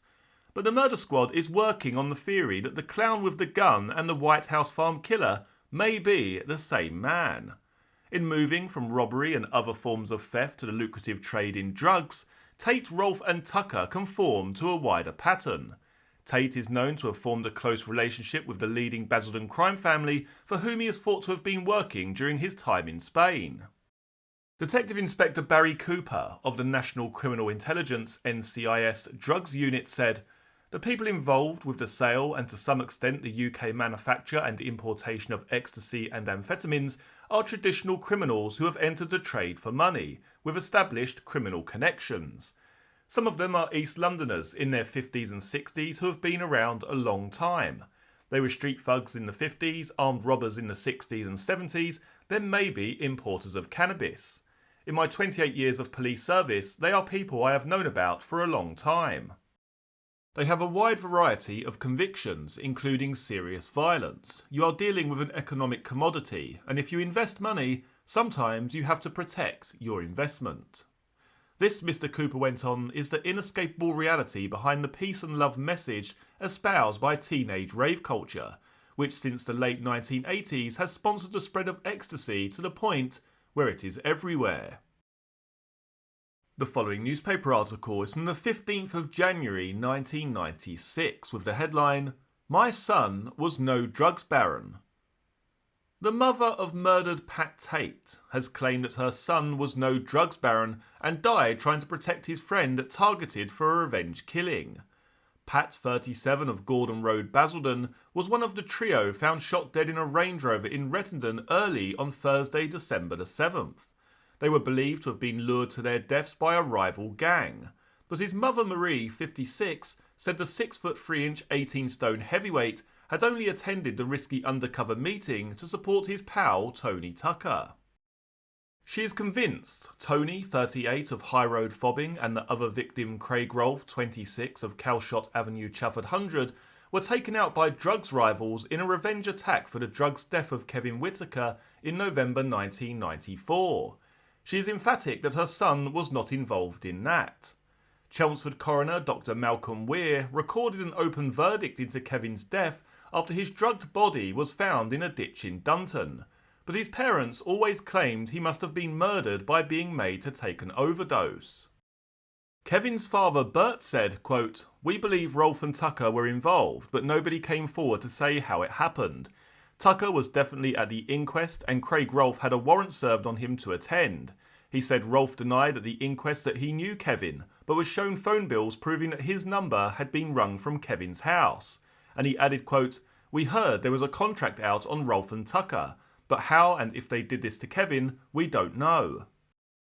The toxicologist told us he didn't know how it wasn't a murder verdict at the inquest because of the amount of lignocaine, one of the drugs involved. Kevin was anti-needles, he hated them. Somebody administered this, but we don't know how or why. Mrs. Tate alleged that Kevin was caught up in a deal with a Romford drugs gang involving £60,000 worth of cannabis, for which he would have been paid just £2,000. But she claimed Craig and Tony wanted to stop Kevin talking. She said they injected him with a substance nicknamed Special K, a paralysing drug used on horses. She said, quote, "This paralysed his body but not his brain. They followed it up with what they told him was a line of cocaine which completely finished him off. He was only used to smoking bits of cannabis. Mrs. Tate said Pat was in hospital at the time. Craig Rolfe and Tony Tucker told him about it and thought it was funny. But Pat was in hospital after an attempt on his own life by someone else. He was shot while out on parole from an earlier prison sentence, and he forfeited that freedom after a nurse found a gun under his bed and he was jailed again. He had only been out of prison 5 weeks when he was killed. Mrs. Tate said, "People keep saying that he was a drugs baron, but he wasn't. He was no angel, but he wasn't one of the people that goes round to nightclubs selling e-tablets. Pat was warned about going to that meeting in Rettendon, but he went to protect Tony. Because he was such a big man, he thought that nothing could happen to him. He and Tony idolised each other." A total of 40 officers are currently working on the case to find the triple murderer. Detective Superintendent Ivan Dibley, who is leading the inquiry, said, "We would be interested to hear from Mrs. Tate if she has information she feels would be of use to our inquiries." The following newspaper article is from the 7th of February 1996 with the headline, "My son and his ecstasy mates were massacred in revenge for poison jab murder." 3 ecstasy barons were executed to avenge the horrific murder of a rival drug gang member, it was claimed yesterday. 2 of the shop villains, Craig Rolfe and Tony Tucker, are thought to have killed cannabis dealer Kevin Whitaker, 27, by injecting a lethal cocktail of drugs into his groin. In return, Whitaker's pals wiped them out on a snowy farm track along with their henchman Pat Tate, it is believed. The bodies of the 3 sparked a murder riddle when they were found in Rolfe's Range Rover outside Rettendon, Essex in December. But yesterday an explanation was provided by Pat Tate's mother Marie, 58. She revealed that before her son was slaughtered, he told her how Rolfe and Tucker ambushed Whitaker and killed him with a poison jab. First, they paralysed him by forcing him to snort a substance called ketamine. It is used to numb horses before castration, but it is known in the underworld as Special K. Then, as helpless Whitaker's muscles froze, the laughing gangsters pierced his groin with a syringe and pumped the deadly concoction into his blood. After he died, they dumped his body in a ditch near Basildon.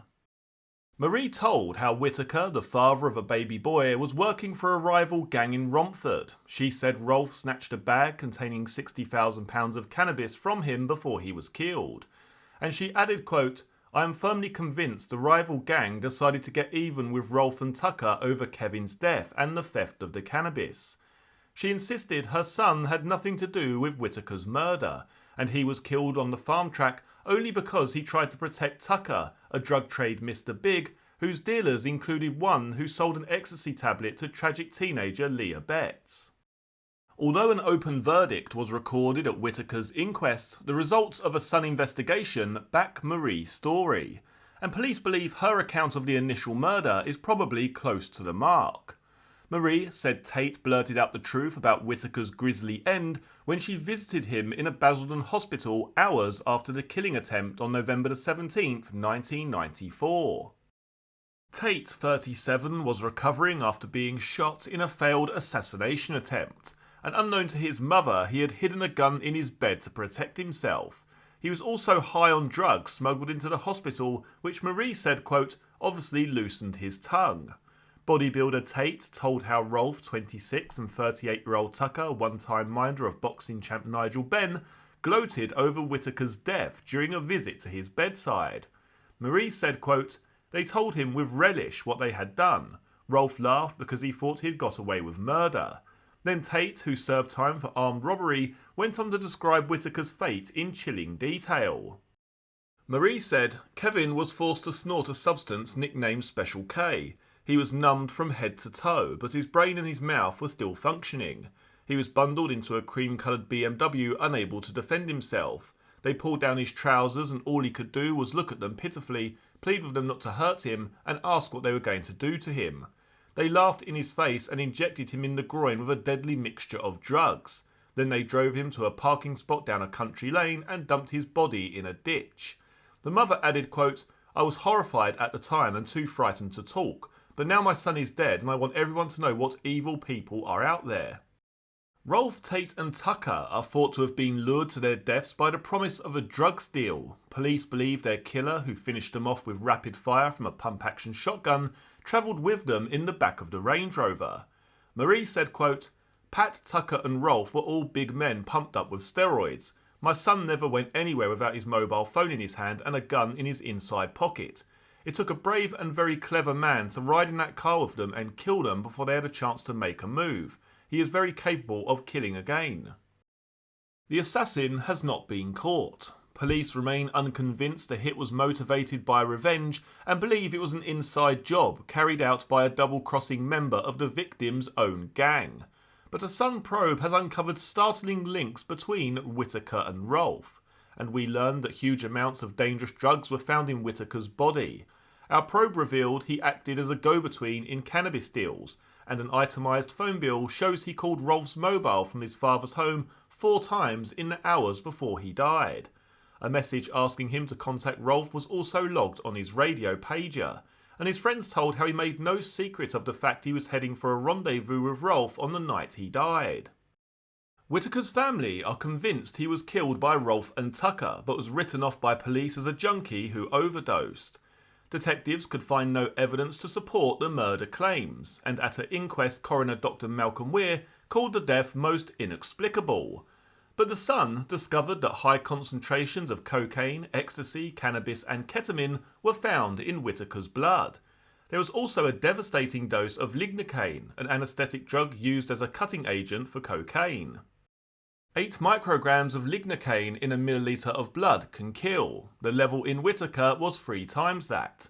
Rolfe was called as a witness at the inquest and asked to explain his contacts with Whittaker. But a senior police source told the Sun, quote, "He suffered a convenient bout of amnesia. He denied meeting Kevin and said he only spoke to him on the phone to inquire about his baby son." Whittaker's father Bert, a retired Ford car worker, said, "The statement by Mrs. Tate confirms all my suspicions."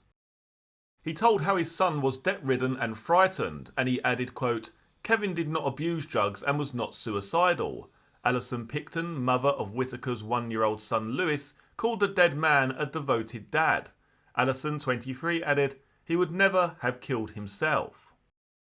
Described as a giant of a man, he took heroin, cocaine, cannabis and ecstasy in large amounts, as well as pumping himself full of steroids to build his body up to its huge size. He was by nature a violent man, and with the use of these drugs he was becoming more or less totally out of control, said Detective Superintendent Ivan Dibley, who is leading the murder investigation. "I believe he was the catalyst for the killing. He was trying to muscle in on a fairly slick organisation which had been running quite well without him, and he was upsetting the apple cart." We know of 1 or 2 instances where he attacked people while running amok on drugs, and he had ruffled the feathers of other gang members since his release from prison.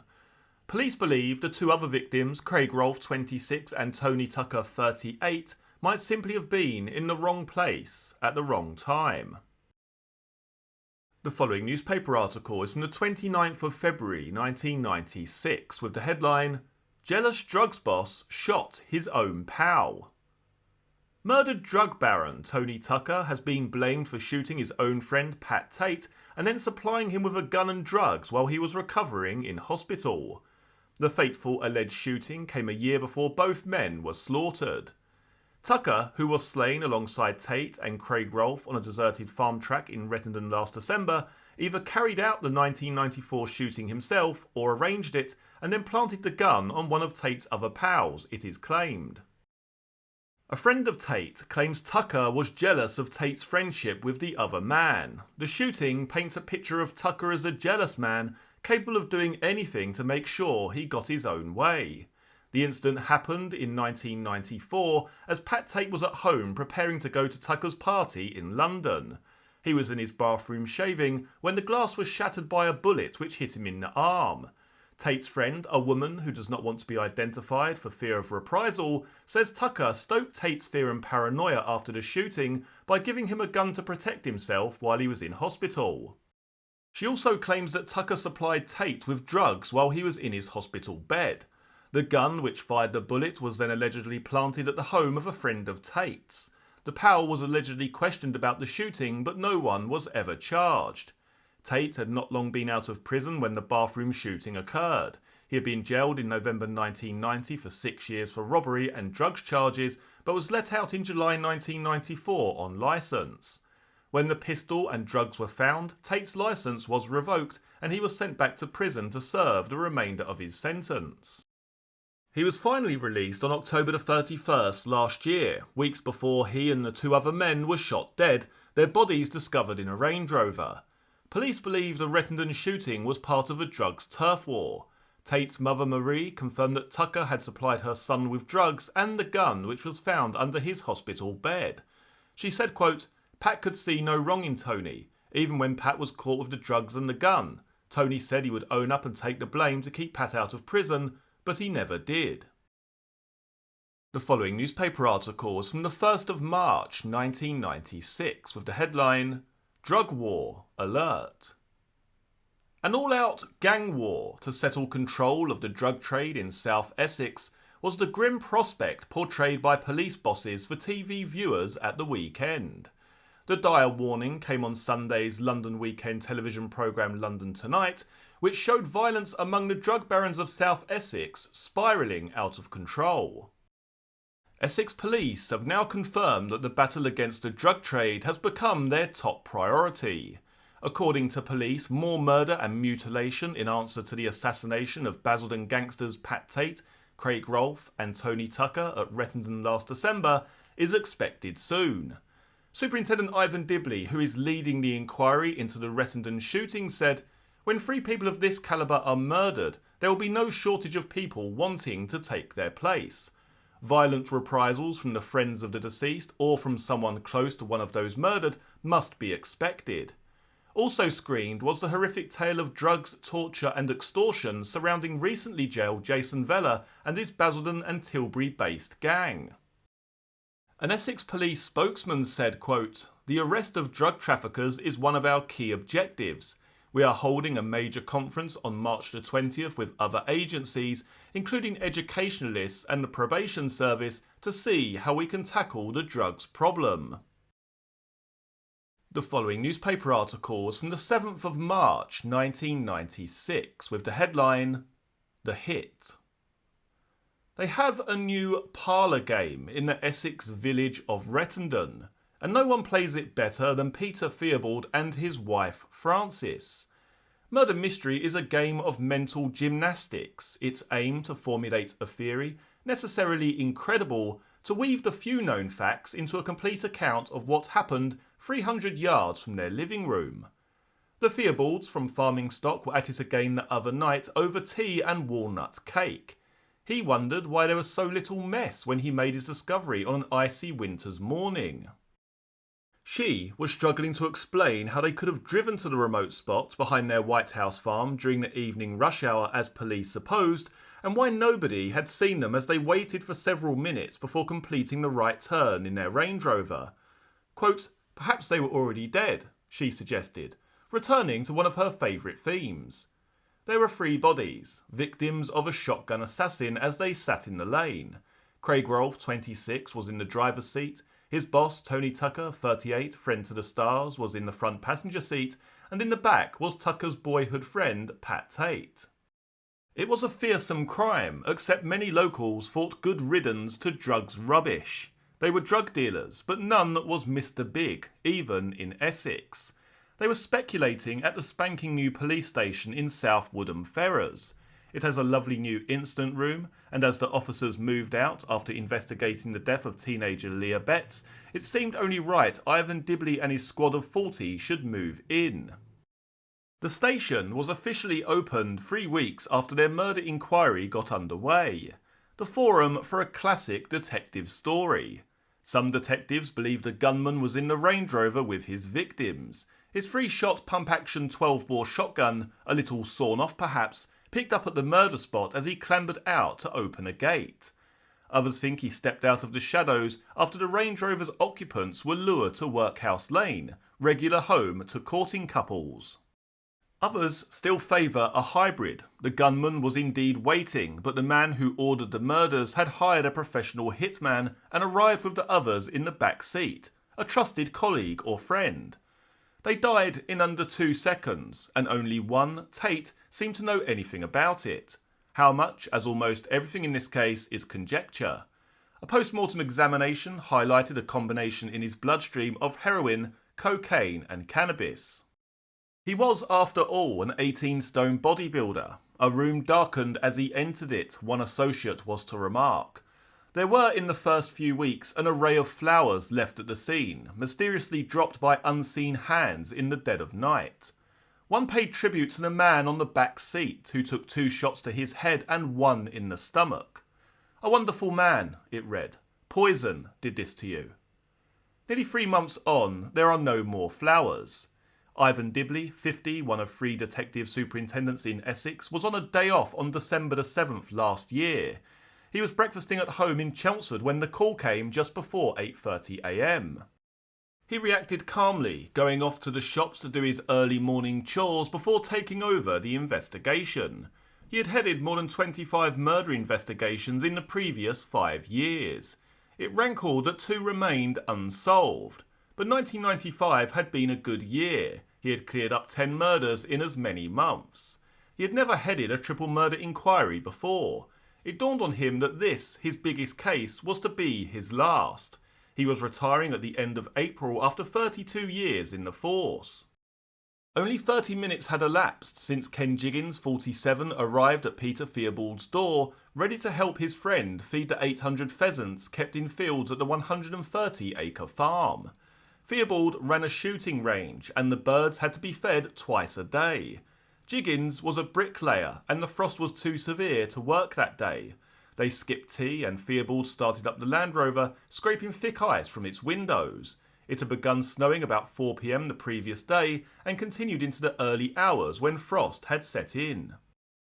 They drove across the field, maybe 300 yards, and turned left into Workhouse Lane.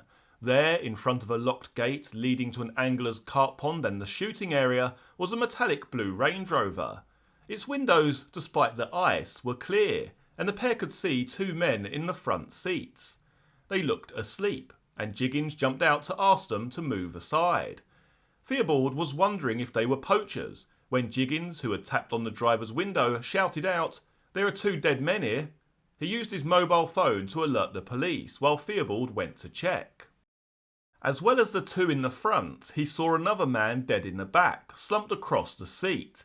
He looked more closely at the driver, still with his hands on the steering wheel, and, he later learned, his foot on the brake.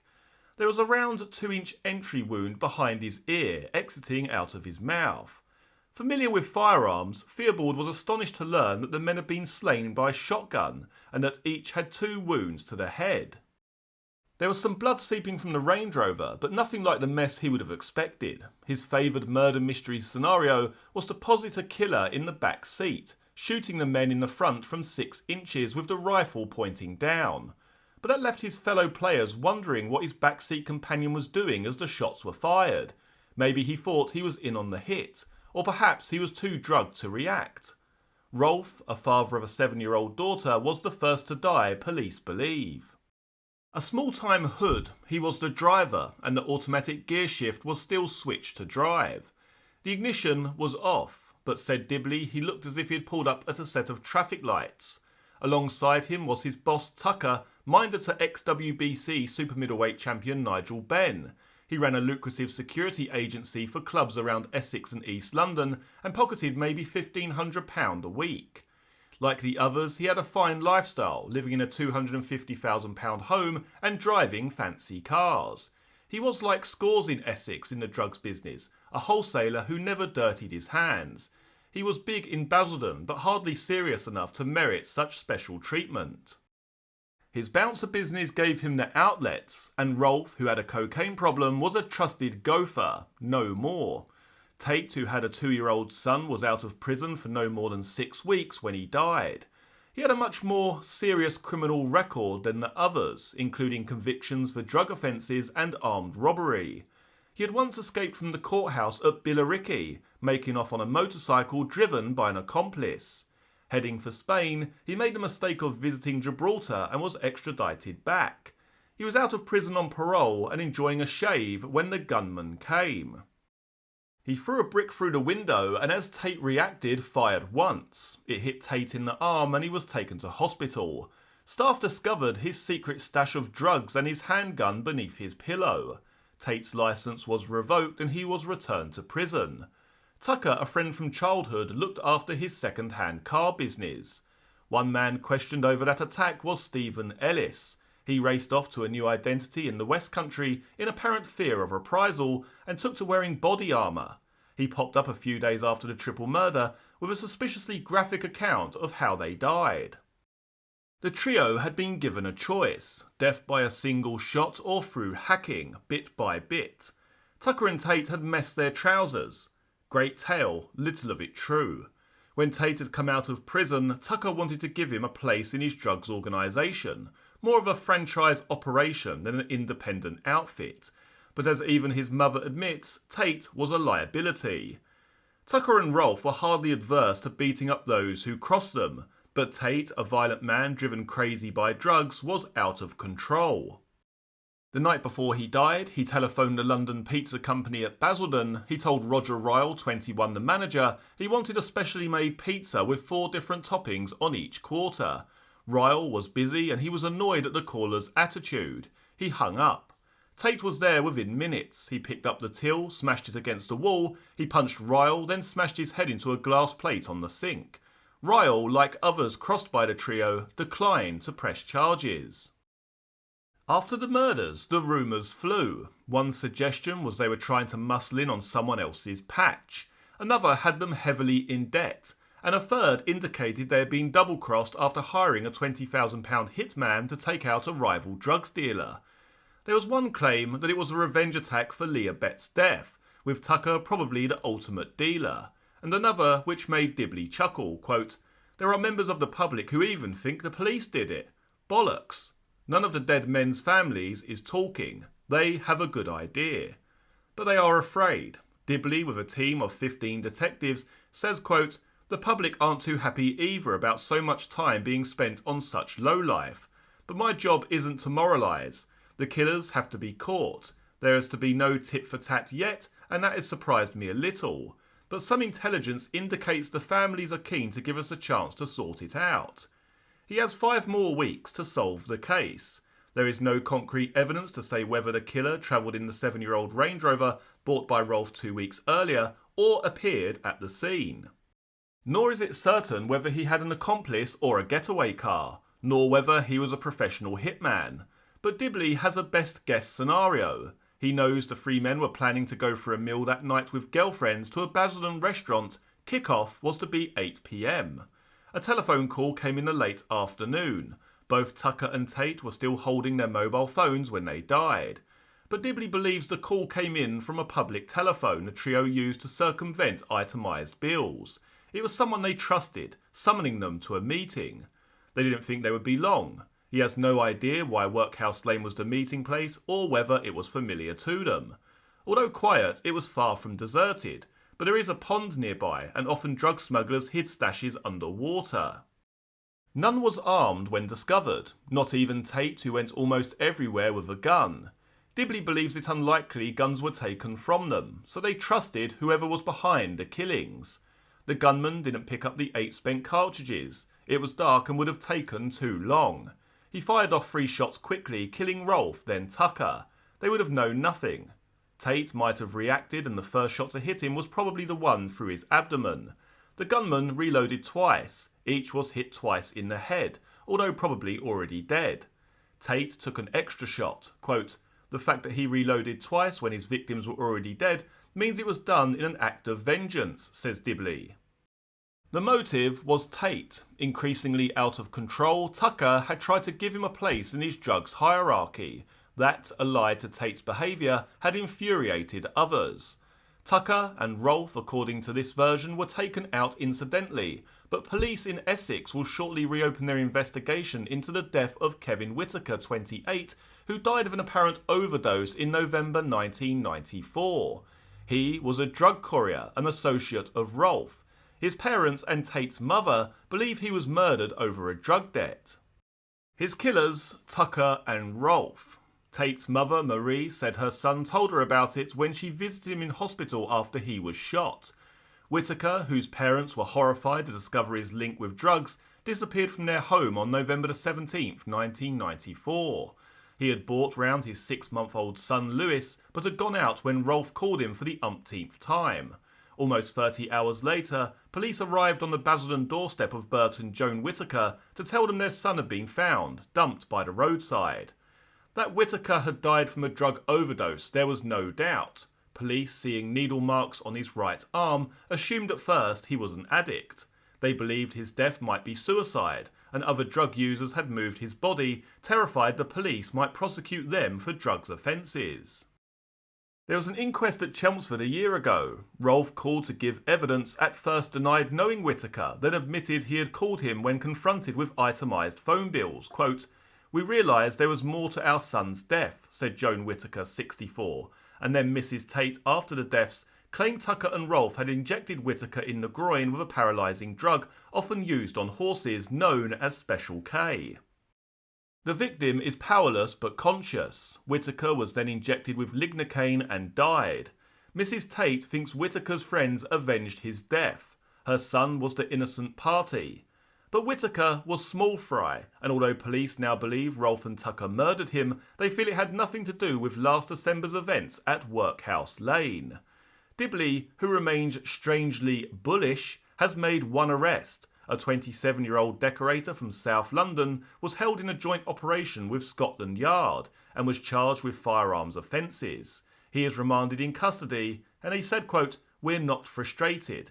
You only get frustrated when there's no work to do, and there's plenty to be done. I'm happy with how our inquiry is proceeding and I'm hopeful of arrest before I retire. It's how I'd want to end a 32-year career." The following newspaper article is from the 15th of the 5th, 1996, with the headline, "Drugs Raid, Police Hold Tate's Brother."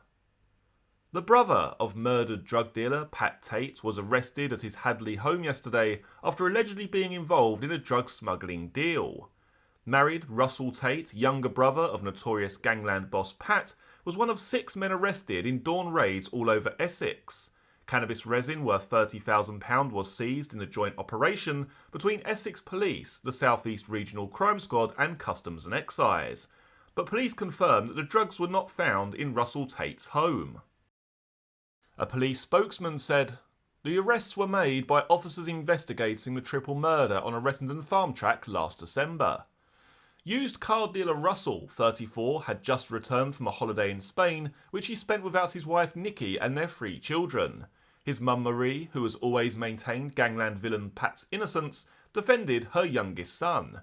Still reeling from the news told to her by her daughter-in-law, she said from her Lee home, quote, "They won't find any drugs around Russell's place. He's not involved in that kind of thing. He's squeaky clean. He's never been in trouble. It was always Pat that was the bad half. All this is getting too much."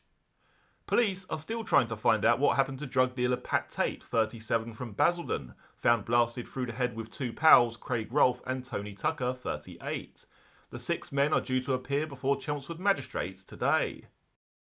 Police named the men as Michael Steele, 53, Peter Corey, 44, from Clacton, Darren Nichols, 31, from Braintree, Colin Bridge, 40, also from Braintree, Jack Womes, 35, from Brockford, Suffolk, and Russell Tate. The following newspaper article was from the 15th of the 5th, 1996, with the headline, "Cops Quizzed After Swoop." 2 policemen were today being quizzed by Southend detectives as part of a top-secret operation. The 2 officers' arrests came during a series of raids over the past 2 days, which saw a total of 7 men questioned and held. The officers, a sergeant and a constable, were being quizzed on a series of alleged offences, but Essex Police are keeping tight-lipped about the nature of the wide-reaching raids. They could not even confirm why the officers had been arrested or what they were being questioned about. 5 other men, all civilians, have also been held following the raids. 4 of them, plus the 2 officers, were arrested yesterday evening and a 5th brought in after a dawn raid today. The investigation is being led by Detective Superintendent David Bright, head of Essex Police Crime Operations. A police spokeswoman said, quote, "The men are being questioned about a number of alleged offences and an inquiry is being led by Detective Superintendent David Bright. We are not giving out too many details because this is an ongoing operation, and there may well be more arrests. Inquiries are continuing and so far no charges have been brought against any of those arrested. The following newspaper article is from the 20th of the 5th, 1996, with the headline, "Armed Guard as Men Accused of Murdering Drug Dealers. 2 charged over killings." Police armed with machine guns surrounded Chelmsford Magistrates Court as 2 men from Essex and Suffolk were charged with the killing of 3 known drug dealers. Patrick Tate, Craig Rolfe and Tony Tucker were found shot dead in a Range Rover parked in a Lovers Lane in Rettendon near Chelmsford last December. Michael John Steele, 53 of St Mary's Road, Great Bentley, and Jack Arthur Womes, 35 of Main Road, Brockford near Stowmarket, have been charged with the murders of the 3 men. Tight security involving armed police and dog handlers surrounded the town centre court throughout the day. The road in front was closed to traffic as Steele and Womes, their heads shrouded with blankets, were taken to and from the building. Steele was remanded in custody to appear before Southend Magistrates Court on June the 14th, while Womes was remanded until May the 24th when he will appear at Southend Magistrates Court. In addition to 3 murder charges, both men are accused of further, mainly drugs-related offences. Steele is charged with possessing a pump-action shotgun between January the 1st and May the 13th this year. Both men are charged with conspiring with others to import cannabis between April the 18th and May the 14th this year at Clacton. They are also accused of conspiring with others to import cannabis at Felixstowe between November the 1st and 21st last year, and conspiring with others to import cannabis at Chelmsford between March the 25th and April the 16th this year. Darren Nichols, 31 of Bailey Bridge Road, Braintree, also appeared before the court, charged with conspiring with Steele, Womes and others to import cannabis between March the 25th and April the 16th. He is also accused of conspiring with Steele and Womes and others between April the 18th and May the 14th to import cannabis. He was remanded in custody until June the 14th when he will appear before Southend Magistrates Court. The following newspaper article is from the 23rd of the 5th, 1996, with the headline, "Police Probe Gang Killing." Detectives were last night investigating a gangland-style execution after a body believed to be that of a missing Essex motor dealer was found in his Range Rover. It was revealed they were liaising with officers working on other major investigations, including the triple shooting at Rettendon last year. Police were unable to positively confirm the man's body was that of 35-year-old John Marshall as they moved it to Essex from South East London under heavy security. But sources last night suggested that the victim was the missing motor dealer and that he had suffered gunshot wounds in an apparent gangland-style execution. A post-mortem was due to be carried out late last night. Asked if detectives were considering any links with the triple shooting at Rettendon near Chelmsford last year, an Essex police spokesman said, quote, "We have got no direct evidence that Mr. Marshall was connected in any way with the drugs world. We will obviously be following up that line of inquiry along with other lines of inquiry." It is understood that officers are liaising with colleagues on other major investigations, of which Rettendon is only one. 2 men appeared before Chelmsford magistrates at the weekend charged with the murders of Patrick Tate, Tony Tucker and Craig Rolfe. Mr. Marshall's black G registration Range Rover was found at Sydenham, South East London, yesterday at 9:15 a.m. A covered dead body was found inside. A police spokesman said that although the body was discovered in the Metropolitan Police District, Essex officers would be handling the investigation. Mr. Marshall, a motor trader from Billericay, went missing a week ago while carrying around £5,000 in cash. He was last heard of heading for Kent in his Range Rover, although the reason for the trip is not known. His wife Tony grew concerned for his well-being after he failed to contact her or any of his 3 children and missed his 35th birthday celebrations last Saturday. The following newspaper article is from the 9th of the 8th, 1997, with the headline, "Baron's Horrific Gunshot Injuries." A pathologist told an Old Bailey jury how a drug baron's head exploded when he was ruthlessly gunned down at close range. Tony Tucker was shot 3 times, twice in the face and once in the back of the head on December 6, 1995. He was found dead inside a Range Rover in Rettendon next to the bodies of his friends Pat Tate and Craig Rolfe. Michael Steele, 54, of St Mary's Road, Great Bentley, and Jack Womes, 36, of Brockford, Suffolk, deny murdering the 3 men. Paula Lanas, a pathologist for 22 years, told the court there was an extra injury on Mr. Tucker's head. She explained it had not been created by a bullet wound, but by his heavily fractured skull breaking the skin. Miss Lanas said, quote, "With an injury like this, the head just explodes." She revealed Mr. Tucker, 38, of High Road, Fobbing, would not have been aware his life was in danger. He was found in a relaxed pose with his legs crossed, his hands in his lap and holding a mobile phone. Craig Rolfe, the 26-year-old driver of Calshot Avenue, Chafford 100, took 2 shots to the head, one exiting between his eyes. Pat Tate, 37, of Gordon Road, Basildon, was shot once in the head, once in the lower chest piercing his liver, and he received a superficial flesh wound to his head. John Burns, a forensic scientist who specialises in shotguns, said the weapon had been a 12-bore shotgun, either a pump-action or self-loading model. He found 8 separate wounds on the bodies and said the shots had been fired at close range. When he arrived at the murder scene in remote Workhouse Lane, Rettendon, the court heard he noticed blood dripping from the Range Rover, forming puddles on the snowy ground. Then he found 7 cartridge cases scattered around. They were all from the same gun. The 8th cartridge has never been recovered. Mr. Burns revealed each man was probably shot once to disable or kill them before the rest of the shots were fired. The following newspaper article is from the 10th of the 9th, 1997, with the headline, "Jail Meeting Led to Drug Gang Shooting."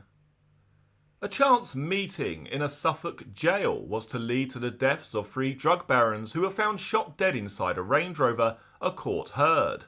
An Old Bailey jury was told Michael Steele, 54, one of the men accused of the killings, was serving time inside Hollesley Bay Prison back in 1993. It was there he bumped into his old friend Pat Tate, who was found shot dead on December 7, 1995, along with Tony Tucker, 38, of High Road, Fobbing, and Craig Rolfe, 26, of Calshot Avenue, Chafford 100. Darren Nichols, the alleged getaway driver for the killings, also shared a wing with the 2 men and got to know them both. He told the triple murder trial Tate and Steele were in each other's company most of the time. When he heard Tate was coming to see Steele, he was definitely pleased. Nichols made the claims during his first day giving evidence. He is expected to be in the dock for nearly 2 weeks. Nichols claims that Steele of St Mary's Road, Great Bentley, and Womes, 36, of Main Road, Brockford, Suffolk, killed Mr. Tate, Mr. Tucker and Mr. Rolfe after a cannabis deal went wrong. He said they lured the friends to remote Workhouse Lane in Rettendon with the promise of a lucrative cocaine deal, then shot them at point-blank range. The 2 men deny 3 charges of murder. Nichols told the court about 4 trips he made to Amsterdam to buy cannabis, including an occasion when the drugs proved to be dud. He said that was the deal that Tate and Steele fell out over, as Tate, 37, of Gordon Road, Basildon, had invested £70,000. He said it was also the deal that led to Tate's death. The following newspaper article is from the 12th of the 9th, 1997, with the headline, "I did illicit deals with corrupt cop. Supergrass admits to scams as barrister questions his evidence." A Supergrass at the centre of a triple murder trial has sensationally admitted illicit deals with a corrupt Essex police officer. Darren Nichols, who claims he drove the getaway car after the killings, also told the court he would have done anything to see the 2 men he is accused of the executions arrested. They are Jack Womes, 36, of Main Road, Brockford, Suffolk, and Michael Steele, 54, of St Mary's Road, Great Bentley, Essex. Both have denied gunning down Pat Tate, 37, of Gordon Road, Basildon, Tony Tucker, 38, of High Road, Fobbing, and Craig Rolfe, 26, of Calshot Avenue, Chafford 100, in a Range Rover at Rettendon on December 6, 1995. Nichols was clearly uncomfortable and often angry as he was cross-examined in the Old Bailey dock. He admitted being an informer for the corrupt officer who has been referred to as Detective Constable A in court. But Steele's defence, Graham Parkins QC, told him, quote, "You were involved in illegal activities with him, and you profited from what that officer did and what he allowed you to do." Nichols got to know the policeman only weeks after the shootings, and Mr. Parkins claimed that they plotted to board a North Sea ferry, steal £150,000 being taken abroad to buy drugs, planned to make amphetamine, then use it to set up two men who had displeased Nichols, stole drugs and then dished them out like sweets, arranged for Nichols to sell drugs to customers, then pass on their names to Officer A so he could arrest them and win promotion, told senior police officers about 60 kilos of dud cannabis which Nichols had dumped in a gravel pit, then blamed two innocent men for putting it there, let Nichols receive a £400 reward for his public spiritedness and bought drinks together to celebrate. Nichols claimed he only became involved with the officer in a bid to get back at the two men he claims killed Tate, Tucker and Rolfe after they fell out over a cannabis deal. Quote, "There was no limit to what I would do to try and get him to arrest Womes and Steele," he admitted. But Mr. Parkins rejected his claim. Quote, "Despite what you and Detective Constable A were up to, you never once told him, even when he raised the question of Rettendon, that you claimed to know who had committed these murders." Nichols admitted he hadn't. When questioned about Officer A by other police, Nichols claimed he was just an informer, but when those officers told him they had recordings of his telephone conversations, he said, quote, "Oh dear," and laughed.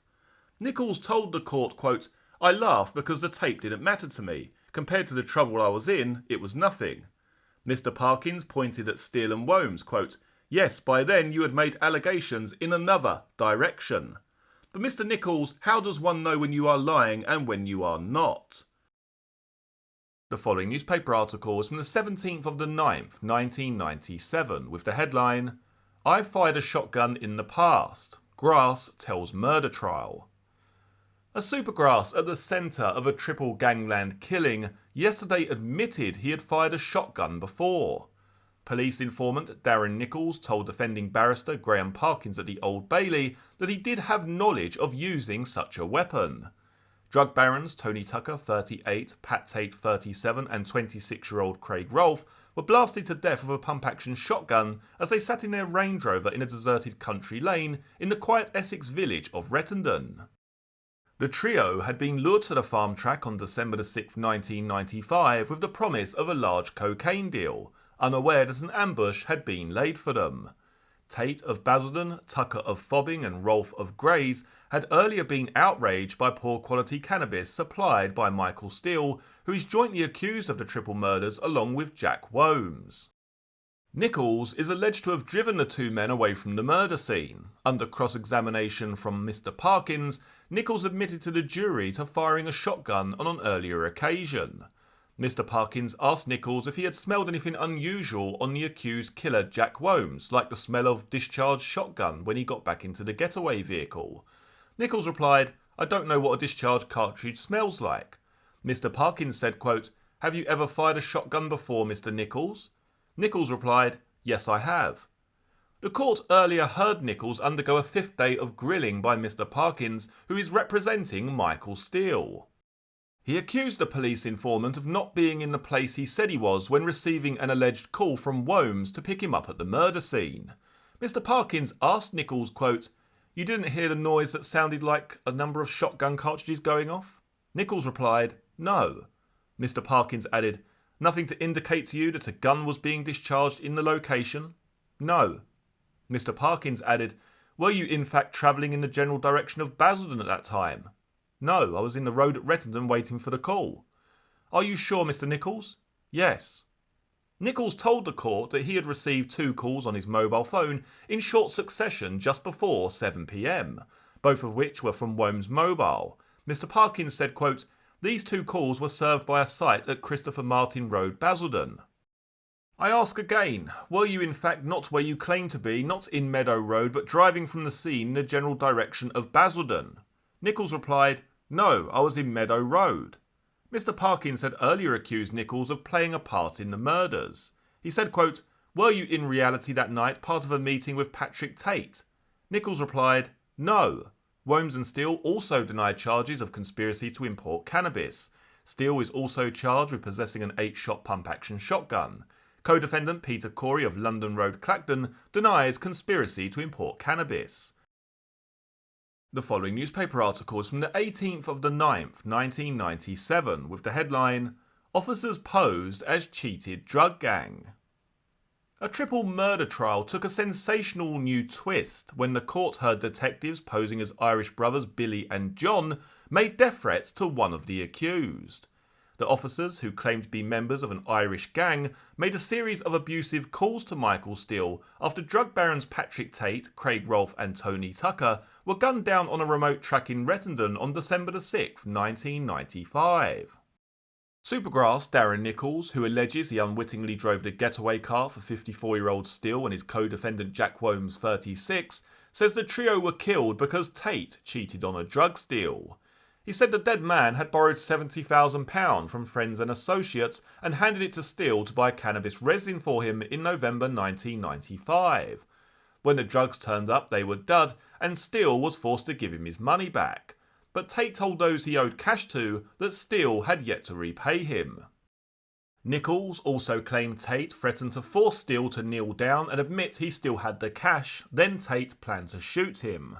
The threatening calls from Billy and John began in February 1996. The pair said they had provided part of the cash Tate had given Steele and told him they wanted it back. Nichols later told the police, quote, this Irish geezer had rung up Mick and said, we know you done it, Mickey, we want our money. Mick was stressing in his brain. They were saying, don't mess with us, Mickey, and they gave him an Irish telephone number to prove they were from Ireland. He was told, we want our money or you will be sorted out just like Pat was. Nichols initially told police the threats from the mystery brothers were the motive for the murders. But Graham Parkins, QC, defending Steele, told Nichols, quote, you now know the Irish threat was in reality 2 policemen. You were told that by other officers, weren't you? Nichols denied he was. Mr. Parkins continued, you made a massive blunder when you put them forward as the motive, and that claim didn't appear in your later witness statements, Mr. Nichols. Was that because the officers interviewing you said, hold on, the Irish brothers were policemen. They only rang up after the killings. Nichols replied, no. The following newspaper article comes from the 19th of the 9th, 1997, with the headline, Star Witness was Drugs Mastermind. The star prosecution witness in a triple gangland murder trial was accused of being the mastermind behind drug smuggling trips that led to the brutal assassinations. Darren Nichols, who alleges he unknowingly drove the getaway car for the men accused of the cold-blooded killings, Jack Womes, 36, and 54-year-old Michael Steele, emphatically denied the claims. He has previously told the Old Bailey jury that Womes and Steele were part of an international narcotics smuggling ring. He claimed drug barons Pat Tate, Tony Tucker and Craig Rolfe were killed in remote Workhouse Lane, Rettendon on December 6, 1995 because Tate had cheated them on a cannabis deal. But Graham Parkins QC defending Steele told him, quote, you, Mr. Nichols, have been instrumental in importing drugs during 1995. You were the driving force behind these importations and Mr. Steele was not involved. Nichols replied adamantly, yes he was. Nichols admitted taking large quantities of money abroad, dealing in drugs on the side, and dumping 60 kilos of dud cannabis in a gravel pit, but claimed he had done it all under orders from Steele. Mr. Parkins continued, quote, all the travel expenses abroad, the ferry tickets were purchased by you. That was because you were at the heart of it, taking others with you, bringing drugs back. You then wanted to point the finger in the direction of these 2 men. Supergrass Nichols denied Mr. Parkins' accusations, but he admitted becoming a paid informer to a corrupt policeman known as Detective Constable A in court in a bid to get Womes and Steele arrested. Mr. Parkins added, quote, it was in fact you who was petrified of Tate and what you knew he and his friends could do. Nichols again replied, no. Mr. Parkins has already accused Nichols of being behind the killings. Womes of Main Road, Brockford, Suffolk and Steele of St Mary's Road, Great Bentley, Essex have denied shooting dead Pat Tate, Tony Tucker and Craig Rolfe. The pair have also denied a separate charge of conspiring with Peter Corey of London Road, Clacton, to smuggle drugs. The following newspaper article is from the 17th of the 10th, 1997, with the headline, Tears of Drug Baron's Mistress. The tearful teenage mistress of a murdered drug baron broke down in the witness box as she gave evidence at the trial of his alleged killers. Donna Garwood, formerly of Fairview Road, Basildon, struggled to hold back her emotions as she spoke. She was 15 when she began a 2-year affair with gang leader and bouncer boss Tony Tucker. They met at Raquel's nightclub in Basildon. Tucker, 38, of High Road, Fobbing, was blasted to death in a Range Rover on a country track in Rettendon. His body was found alongside Pat Tate, 37, of Gordon Road, Basildon, and Craig Rolfe, 26, of Calshot Avenue, Chafford 100, on December 7th, 1995. The court had earlier heard from Supergrass, an alleged getaway driver at the time of the murders, Darren Nichols, that Michael Steele and Jack Womes shot the trio after Tate threatened to kill Steele. He claimed the pair fell out when a drug deal went wrong. Nichols testified that Steele travelled back to the Amsterdam cafe where he had bought the drugs and got a refund. Tate met him in the Belgian city of Ostend to take back his share of the cash. Miss Garwood yesterday told the jury that she had accompanied Tate and others to Ostend on November 16th, 1995. Tate paid for everything including meals, ferry tickets, drinks and hotel bills. When they reached Ostend, they went to a pub and Tate left them to talk to a man she later identified as Michael Steele, who was waiting outside. She said, quote, "They came back into the pub together. This guy Michael was carrying a carrier bag. The two men sat at a separate table to the party and talked together for some time, and Miss Garwood said later that evening she noticed Tate then had the bag."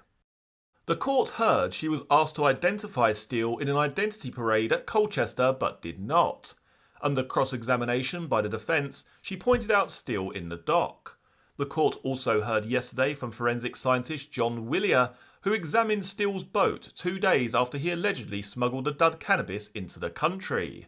Steele and Womes were arrested on suspicion of drug smuggling, but no charges were brought against them. Mr. Willier said he had discovered 262 micrograms of cannabis resin in the vessel. Both Womes and Steele denied the triple murder charges and separate counts of conspiring with Peter Corey, 45, of London Road, Clacton, to smuggle cannabis. The following newspaper article is from the 21st of the 10th, 1997, with the headline, Pat blamed me for attempt on his life. A witness at a gangland triple murder trial has told how one of the victims had blamed her for an earlier attempt on his life. Annette Damon told the Old Bailey that murdered drugs baron Pat Tate claimed she was responsible for a shooting at his house in November 1994. Tate, 37, suffered a gunshot wound to his arm following the attempted murder at his bungalow in Gordon Road, Basildon. Tate and associates Tony Tucker, 38, of High Road, Fobbing, and 26-year-old Craig Rolfe of Calshot Avenue, Chafford 100, Grays, were blasted to death with a shotgun as they sat in their Range Rover in Workhouse Lane, Rettendon, on December 6, 1995. The trio had been lured there on the promise of a large cocaine deal, unaware that an ambush had been laid for them. They had earlier been outraged at poor quality cannabis allegedly supplied by 54-year-old Michael Steele, who is jointly charged with the killings along with accomplice Jack Womes. Both Steele of Great Bentley, Essex, and 36-year-old Womes of Brockford, Suffolk, denied the charges. The jury heard Miss Damon had known Tate for about 2 years before his death. Mr. Lederman QC, representing Womes, asked Miss Damon, quote, "Tate, you would agree, was a deeply unpleasant man." Miss Damon replied, "Yes." The lawyer added, "And for no reason Tate blamed you for him being shot." Miss Damon replied, "Yes." Mr. Lederman continued, "Which was completely untrue." Miss Damon replied, "Yes." She said she had accompanied her then boyfriend, car dealer Barry Dorman, on a day trip to Ostend on November 16th, 1995. The couple met up with Tate, Craig Rolfe and 3 teenage girls at a cafe bar in Ostend. Annette, Mr. Dorman and Tate left to go to his hotel room, where she told the jury she saw bundles of notes laid out on a bed. Miss Damon said, "I thought it was a car deal. I don't know how much there was. Pat was very hyped up. He looked on edge. He was very fidgety and was rushing about all over the place." It is then alleged that Mr. Dorman and his girlfriend took £30,000 cash back with them to the UK, which was later collected by Tucker and Tate. The money is alleged to have been part of a cash refund from an Amsterdam drug dealer following a cannabis deal which went wrong. Mr. Dorman told the court he had earlier lent Tate £10,000 for what he thought was a car deal. He said, quote, "I knew Pat Tate very well and I often loaned him money to buy cars. I lent it to him as a friend, but I was practically forced into going with him to Ostend. He seemed to be quite desperate." Mr. Dorman said while he was at Ostend he met another man who he did not know. That man is believed to be Michael Steele. But when Mr. Dorman and Miss Damon attended Colchester Police Station in July 1996, they failed to pick out Steele from an identity parade. Steele is alleged to have masterminded the drugs operation. The court heard that during a police search of Steele's house last May, a wallet containing a Dutch phone card was found. It is alleged that Steele was involved in the importation of cannabis from Amsterdam to the UK between August the 1st and November the 17th, 1995. Both Steele and Wholmes deny the importation charges. Steele also denies possessing a pump-action shotgun. Co-defendant Peter Corey of London Road, Clacton, Essex, denies conspiracy to import cannabis. The following newspaper article is from the 22nd of the 10th, 1997, with the headline, "Ex-Boss's Praise for Murder Suspect." A suspect accused of a triple gangland killing was given a glowing reference from his former employer at the Old Bailey yesterday. Miss Scarlett Edgar told the jury 36-year-old Jack Wholmes was an honest person who she could trust with anything. Wholmes of Main Road, Brockford, Suffolk, is charged along with 54-year-old Michael Steele with the murders of drug barons Pat Tate, Tony Tucker and Craig Rolfe. The three men were gunned down with a pump-action shotgun as they sat in their Range Rover in a deserted country lane in the Essex village of Rettendon on December 6, 1995. Tate, 37, Tucker, 38 and 26-year-old Craig Rolfe had been lured to remote Workhouse Lane on the promise of a large cocaine deal, unaware an ambush had been laid. The trio had earlier been outraged by poor quality cannabis allegedly supplied by Steele of Angers Green, Great Bentley, Essex. Steele and Wholmes both deny murder. Two hitmen were allegedly driven away unwittingly from the murder scene by Supergrass Darren Nichols. The court heard Miss Edgar, who owns G&T Commercials at Barham, Suffolk, praise Wholmes. She told the jury, quote, "Jack Wholmes was employed by me as a mechanic. There is nothing bad I can say about him. There was one time when I was on holiday and Jack had in his possession a checkbook I had signed. They were all blank. There isn't anyone else I could do that with." An emotional Miss Edgar continued, "People think because Jack is big and not good at reading and writing that he is some kind of oaf, but he isn't." She added that Wholmes was a great lover of water sports and his family were well known in the area for the love of the water. Miss Edgar said that a radio receiver found in Wholmes' car was used for his water sports and nothing else. The court also heard a written statement from the owner of a hotel in which Tate, Rolfe, Donna Garwood and two pals stayed when visiting Ostend in November 1995. Proprietor of the Burlington Hotel, Maria Vandervey, remembered the visit by the group but commented that she was not at all happy with their behaviour. During the group's stay at her hotel, Rolfe and Tate became very drunk and a smoke detector was smashed, setting off fire alarms at the premises. Tate and the rest of the group then left the following morning, allegedly taking back to the United Kingdom thousands of pounds in cash refunded after a cannabis deal backfired. Wholmes and Steele deny a charge of conspiracy to import cannabis. Steele denies possessing a pump-action shotgun. Co-defendant Peter Corey of London Road, Clacton, Essex, denies a charge of conspiracy to import cannabis. The following newspaper articles from the 6th of the 11th, 1997, with the headline, "Supergrass always on my doorstep." A triple murder defendant has made sensational claims that the prosecution's star witness was a major drug smuggler who had admitted he was willing to kill. Michael Steele, who along with mechanic Jack Wholmes, has been charged with ruthlessly executing drug dealers Pat Tate, Tony Tucker and Craig Rolfe began his evidence on the first day of the defence case. Looking relaxed in a grey tweed jacket and open blue necked shirt, the 54-year-old walked the short distance from the dock to the witness box, flanked by a lone security guard. His barrister, Graham Parkins QC, questioned him about some of the evidence the jury has already heard in this long-running trial. When it came to the topic of Supergrass Darren Nichols, who provides the basis of the prosecution case, Steele said they had met in Hollesley Bay Prison in Suffolk. He revealed, quote, "I found there were two sides to him, a very silly side and a very educated side.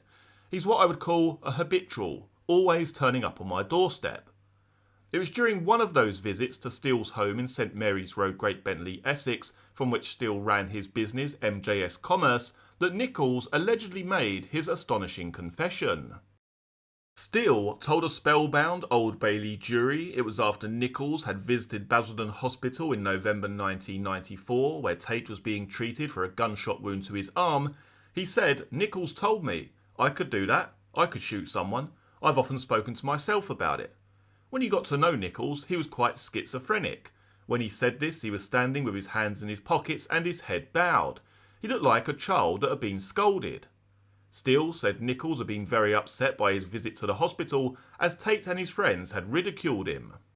Steele also told the jury that Nichols was a drugs importer who brought cannabis into the country via car ferries using drivers known as suicide jockeys. Nichols has claimed Steele and Womes, 36 of Main Road, Brockford, Suffolk, shot 37-year-old Tate of Gordon Road, Basildon, Rolfe, 26 of Calshot Avenue, Chafford 100, and Tucker, 38 of High Road, Fobbing, after a drug deal went wrong. He has testified he was the unwitting getaway driver for the killings down remote Workhouse Lane in Rettendon on December 6, 1995. Both Steele and Womes denied triple murder and conspiring with Peter Corey, 45 of London Road, Clacton, to smuggle drugs. Corey has also pleaded not guilty. Mr. Parkins then asked Steele about his relationship with victim Pat Tate, who dealt drugs in jail and often took up to 8 ecstasy tablets a day himself. Steele said, quote, "When I first knew him, he had a magnetic personality, and while 70% of people liked him, 30% loved him. But he gradually changed into a junkie." Steele also talked of his close friendship with co-defendant Jack Womes, who he met in prison through a shared love of boats. Michael Steele admitted he was no stranger to the criminal courts. His defence barrister, Graham Parkins QC, asked, "Is it true you are content for the jury to know things about your past?" He replied, "I would like the jury to know everything there is to know about me." Mr. Parkins then read out his long list of previous convictions. March 1964, sent to prison for 12 months for stealing property and driving while disqualified. 1966, sent to prison for 6 months for stealing property and assaulting causing actual bodily harm. June 1966, a 12-month conditional discharge for stealing from a vehicle. 1968, fined £15 for possession of an offensive weapon, a motorcycle chain. February 1969, an 18-month jail term suspended for 3 years for trying to cheat customs of oil duty. March 1972, sentenced to 5 years in prison for theft from a motor vehicle. February 1980, suspended sentence of 6 months for theft. September 1980, sent to jail for 12 months for stealing tyres and wheels and being in breach of a suspended sentence. 1986, 1 year conditional discharge for criminal damage. June 1990, 9 years in prison for importing 300 kilos of cannabis in a light aircraft. Steele, a highly experienced pilot, was also ordered to hand over to customs £120,000, half his former marital home, £15,000 from his mum's home, his 33-foot motor cruiser, his aircraft and his Land Cruiser. The following newspaper article is from the 10th of the 11th, 1997, with the headline, "Fuel Bill Provides Vital Defence Alibi." A simple petrol receipt could spell freedom for a triple murder defendant an Old Bailey jury has heard. Michael Steele, 54, accused of gunning down 3 drug-dealing pals with the help of right-hand man Jack Womes, strenuously denies the killings. The court has already heard from Supergrass and star prosecution witness Darren Nichols, who claims he was the unwitting getaway driver for the murders. He told the court he met Steele and Wombs in Marks Tay near Colchester at 5 p.m. on December 6, 1995, and then drove the trio via a roundabout route to Workhouse Lane in Rettendon. The bodies of drug barons Pat Tate, Tony Tucker and Craig Rolfe were found in a Range Rover down that lane the following day. Steele allegedly killed them after he fell out with Tate over a cannabis deal. In court on Friday, Steele's barrister, Graham Parkins QC, produced the petrol receipt for December 6th, the most dramatic twist in a defence case so far. It showed that Steele signed a credit card slip at a garage around 8 miles and a 20-minute drive away from Marks Tay at 5:01 p.m. on the day of the murders. Mr. Parkins added, quote, "If you then arrived in Marks Tay from the direction Nichols said you did, would it take even longer?" Steele replied, "Yes, it would be slower. You would encounter all the traffic." The petrol receipt also showed 4-Star Petrol was purchased, the fuel on which Steele ran his Renault car. The Toyota Hilux off-road vehicle Nichols claims Steele was driving uses diesel.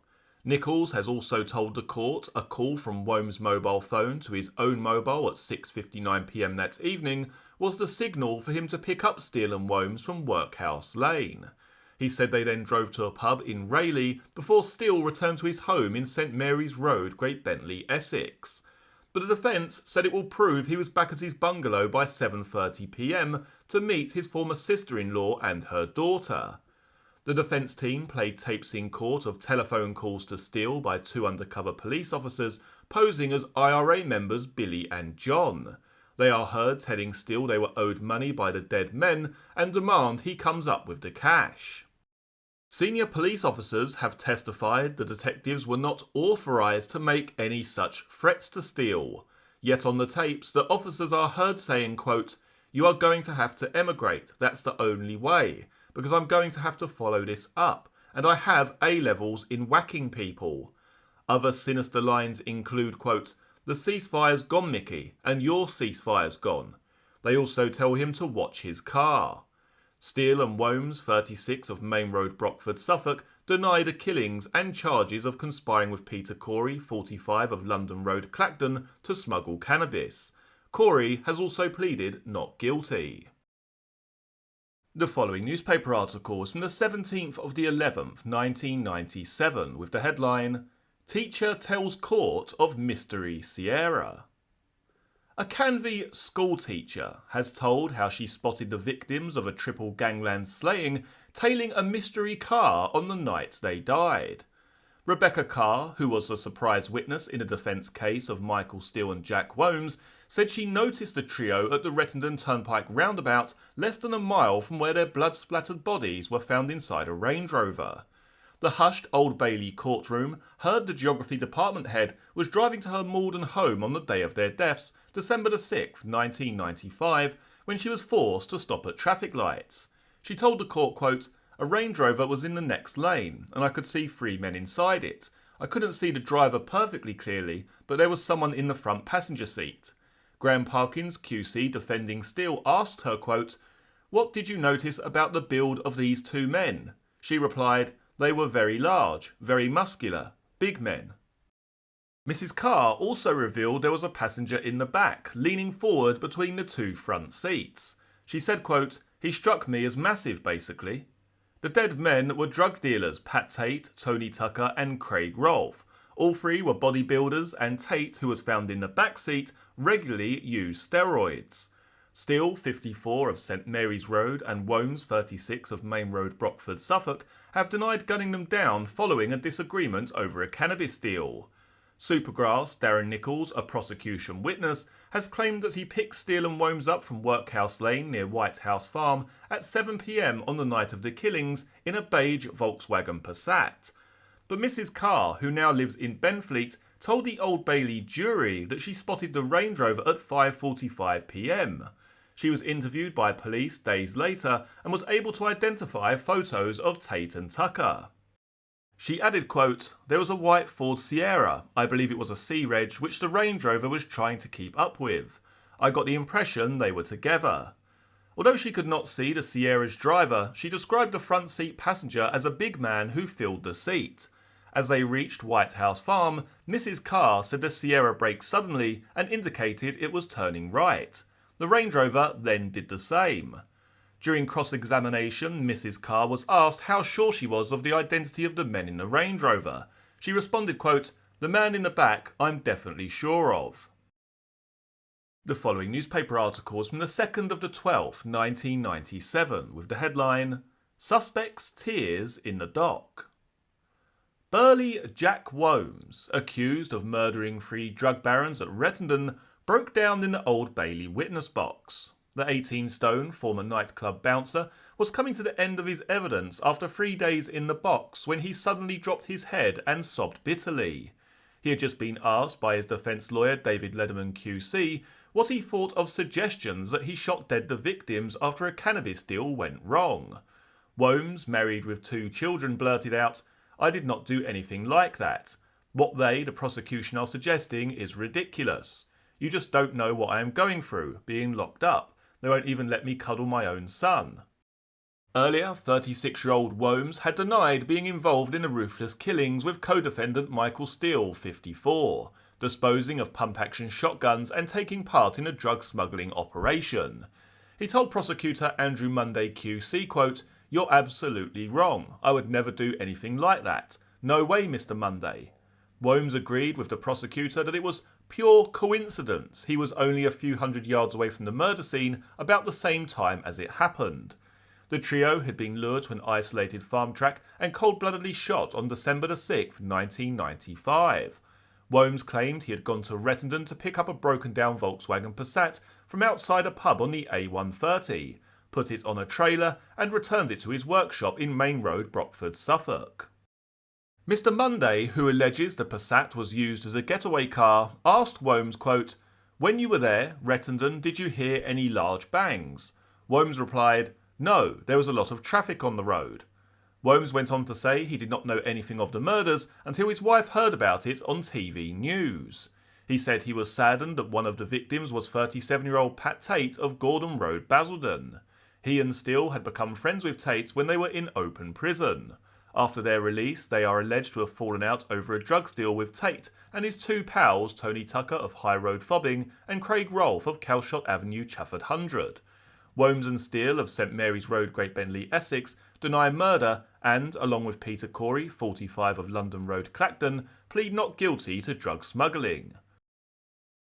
The following newspaper article is from the 5th of the 12th, 1997, with the headline, "Getaway Man's Death Threat." Supergrass, Darren Nichols took a big risk by informing on 2 alleged gang killers the Old Bailey heard. Nichols, 32, had received a death threat from Jack Womes and Michael Steele, said prosecutor Andrew Munday QC. But he claimed that softly-spoken Nichols, married with 2 children, was determined to see the 2 men put behind bars. He added that Nichols unwittingly became their getaway driver after they murdered 3 drug barons at Rettendon in December 1995. Nichols had been involved in several drug smuggling runs abroad with Womes and Steele and was warned to carry on with the operations after the Rettendon slayings. Mr. Munday said, quote, "He was told to keep on smuggling, otherwise he would finish up like the other 3. It was shortly after the threat that Nichols decided to become a star prosecution witness, added Mr. Munday in his closing speech to the trial jury. He told how Nichols thought he was ferrying 36-year-old Womes to a secret drugs deal on the night of the killings. The victims, Pat Tate, Tony Tucker and Craig Rolfe, arrived at the rendezvous in isolated Workhouse Lane, Rettendon, thinking they were about to discuss the deal. Steele, 54, had turned up with the 3 dealers in their Range Rover. When he jumped out of the vehicle, Womes allegedly opened fire with a pump-action shotgun.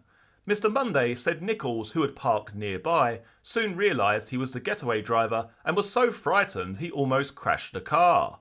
His version of events that night differs greatly from Womes and Steele. They claim they were in the area around the time of the shooting, but only to pick up vehicles. However, Mr. Munday told the jury, when you examine Mr. Nichols' evidence, it stands the test. Judge him by what he was saying with care. In August, Nichols, an electrician from Braintree, admitted in court to conspiracy to smuggle cannabis with others and supplying steel with a pump-action shotgun. The following newspaper article is from January 1998 with the headline, "Gangland Killers Jailed for Life." The gangland slaying of 3 drug dealers in Rettendon was always going to be a tremendous task for Essex detectives. But with 2 men starting life sentences for the murders, it was clearly not impossible. The execution-style killing of Pat Tate, Tony Tucker and Craig Rolfe by Michael Steele and Jack Womes revolved around an international drugs deal which turned sour. It plunged former Superintendent Ivan Dibley into the biggest investigation of his career, just 4 months before he was due to retire. And the detective who took over the inquiry, Detective Superintendent Brian Story, said this week he was both satisfied and delighted by the verdict. More importantly, it has sent a message to all criminals that even those seen as big league are not immune from justice. The verdict comes after an investigation and trial revealing some breathtaking statistics. During the 2-year investigation, a team of about 25 detectives took over 1,000 statements and completed 5,000 actions. During the 21-week Old Bailey trial, the Metropolitan Police supplied daily 72 officers to provide round-the-clock personal protection for each and every jury member. The main prosecution witness was in the box almost continuously for an amazing 25 days. The judge took 7.5 days to sum up, and the jury took less than 5 to convict, delivering a unanimous verdict. It was certainly worth the wait, and waiting was something the inquiry team were used to. Superintendent Story explained, quote, "We had an idea very early on who was responsible for the murders, and an early arrest may have provided additional forensic evidence. But there were other risks to consider. The nature of the people involved meant an early arrest could frighten off vital witnesses and also meant the murderers might restrict their criminal activities. Essex Police chose to sit tight and it paid off. Quote, "We took a calculated risk, but we wanted to ensure that we were in the best possible position evidentially before we made a move," said Mr. Story. The villains were active and dangerous criminals who were aware of how to cover their tracks and conceal forensic evidence, even down to knowing what clothes to wear. Steele also admitted in court that he believed he was under constant surveillance by both police and customs.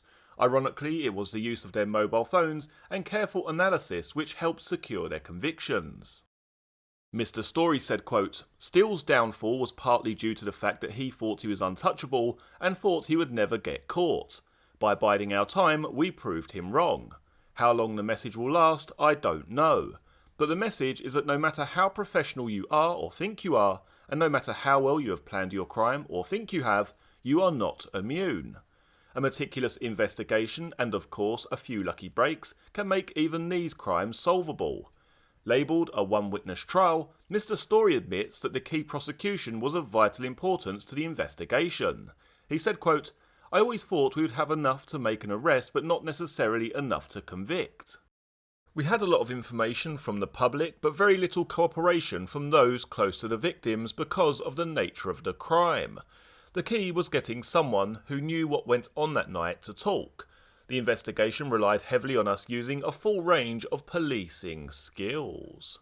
The only way to combat these professional criminals was to use every aspect of policing available, and the outcome is a tribute to all of those involved, not only within Essex Police, but within the other agencies who assisted us such as HM Customs and Circs, and we thank everyone involved no matter how small their role." The following newspaper article is from the 21st of the 1st, 1998, with the headline, "How I Caught the Killers." Superintendent Ivan Dibley was enjoying breakfast at his Chelmsford home when his telephone rang that snowy morning. He was being offered the chance to take over what would be his last and possibly most complex case, the triple gangland killing of Tate, Tucker and Rolfe. But December 7th, 1995 was Mr. Dibley's day off, and he had promised his daughter he would sort out an electrical problem. He had headed more than 25 murder cases in the previous 5 years and was due to retire following 32 years in the force. Only 2 remained unsolved. But 1995 had proved to be a good year, and he had cleared up 10 murders in as many months. Relaxing on a leather sofa at his home just weeks ago, Mr. Dibley explained, quote, "I knew those bodies weren't going anywhere. No murder scene is a pretty sight. During my years in the force I have dealt with kiddies burnt in fires and elderly women with their heads bashed in. But considering these men had been shot at close range with a shotgun, it could have been far, far worse." It didn't take long to identify the bodies. The Range Rover was registered to Rolfe, and detectives had in fact questioned him the day before. Steele was in the frame from day one. A friend of Rolfe's revealed the dead men had met him that evening. But police could not prove his finger was on the trigger. With virtually no forensic evidence, the team had to find some other way to catch him. Detective Inspector Ivan Dibley said, "There wasn't even much on house-to-house inquiries. They took less than a day." As he wondered where to turn next, Dibley developed a theory about the murders. Quote, "I suspected that Tate was the catalyst, and I proved to be nearly 100% right. I think after being incarcerated for quite a long time, he suddenly came out into the big wide world. Tucker took him under his wing, and he was soon dealing with large amounts of money.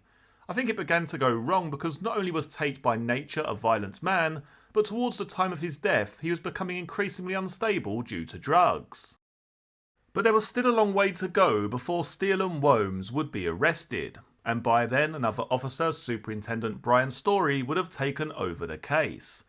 Dibley said, quote, "Although we had an indicator who it was, you can't put all your eggs in one basket. Some policemen may think they are God, but I don't. I knew the people who were close to these characters would have a good idea of what was going on, but no one talked, and that's why a strategy had to be adopted. The strategy included a sting operation using two officers posing as IRA members Billy and John.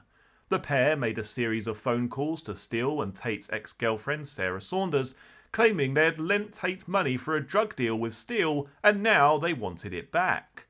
They also threatened Steele, perhaps hoping to goad him into admitting the murders.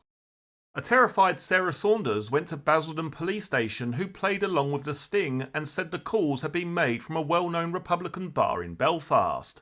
They said detectives were monitoring the men responsible, but had lost track of them when the gang travelled to the mainland.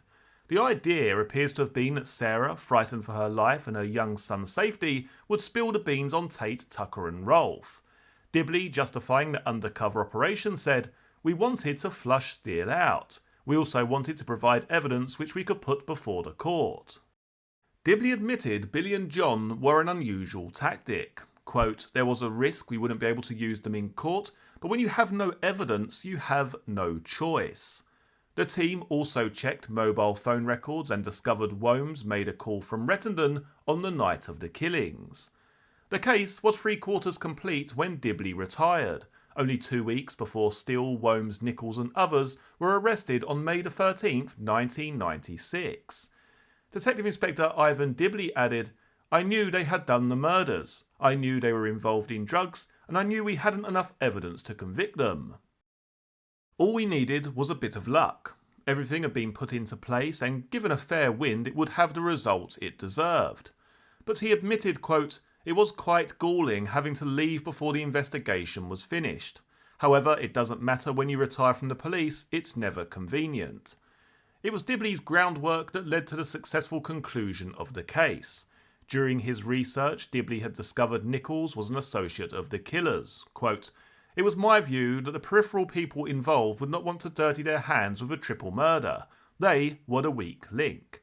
And it was Nichols who eventually provided the vital evidence to nail Steele and Womes." The following newspaper article is from the 31st of the 1st, 1999, with the headline, "I'm the Supergrass who doesn't exist." I'm the Supergrass who doesn't exist. I turned in 2 killers, now there's a £500,000 bounty on my head. Officially, he no longer exists. He doesn't have a national insurance number, a passport, a driving licence or a bank account. He still lives with his wife and children, but none of them will ever see their friends again. Their only contact with relatives is the occasional letter passed on by the police. Darren Nichols is a supergrass. His evidence was crucial in convicting the two drug barons responsible for the Essex Range Rover murders 3 years ago. He may have escaped prison, but he still faces a life sentence, living far away from his home in rented accommodation and surviving on just £48 a week dole money. Every day he has to live with the fact that as one of Britain's most wanted informers, he has a £500,000 price on his head. Just one slip, one telltale clue, could put gangland executioners on the trail of him and his family. He said, quote, "I've heard that I'm supposed to be out in South Africa and that I've got a suntan. The reality is nothing like that at all. They never give you a villa abroad and most countries won't take you because you're a criminal. They take away your national insurance number and your driving licence is erased. They take you off the computers, they just vanish you. Everything is a constant lie. I've been offered a few silly jobs but I can't take them. I don't exist. I haven't got a bank account. You get the basic dole money, they find you somewhere to live, and then you're expected to just get on with your life. But it's really awkward. People living near me are starting to wonder. I don't think I'll ever be rid of this." Nichols' crucial testimony at the Old Bailey led to Michael Steele and Jack Womes being jailed for life for the execution of rival drug barons Pat Tate, 37, Tony Tucker, 38, and Craig Rolfe, 26. He drove the getaway car after Steele, 55, and Womes, 36, lured their three rivals to an isolated field near Basildon, Essex, after promising them a share in a cocaine drop. When the three men arrived in their Range Rover, they were blasted to death. Nichols said he had no idea what was happening. He said, quote, "I assumed that I was driving to a drug deal between Mick and Jack and the men in the Range Rover, and that when they'd completed the deal they would call me on the mobile and I'd pick the pair of them up. When I was phoned to come and collect them, I drove into the lane and turned the car round to face back towards the road. Jack got in the back and then Mick got in and the interior light on the car came on. That's when I noticed Jack was wearing white gloves covered in blood. Mick told me to get going. As soon as I started to pull away, Mick started passing the barrels of the gun over to Jack. I thought, fucking hell, what's going on here? Mick said, they won't mess with us again, and that's when I realised somebody had been killed." During last year's trial, the court heard how Steele described himself as the angel of death and boasted that he had done the world a favour. Nichols said, quote, "I don't remember a lot about the journey back. As far as I was concerned, it passed in 2 seconds. It was probably half an hour. I just couldn't comprehend what had happened. I tried to forget it and went into a pub and had a bit to drink. The next day I went back to work. I just tried to carry on as normal, but there was no way I could." In the days that followed, Nichols became increasingly wary of the men that he had first met in jail while serving time for counterfeiting. He said, quote, "They realised that I was a weak link, but they got more friendly towards me. They wanted me to do things with them. They wanted to go flying. Mick was egging me on to come flying and betting me that I couldn't identify my town from an aeroplane, things like that. He said, 'We'll go flying, me and you.' And then he turned up, it was him and Jack. He said Jack could just sit in the back. I thought, there's no fucking way I'm going up in a plane with these two." It was not long afterwards that Nichols, whose story is told in BBC One's Inside Story, decided to tell everything he knew while being quizzed about drugs offences.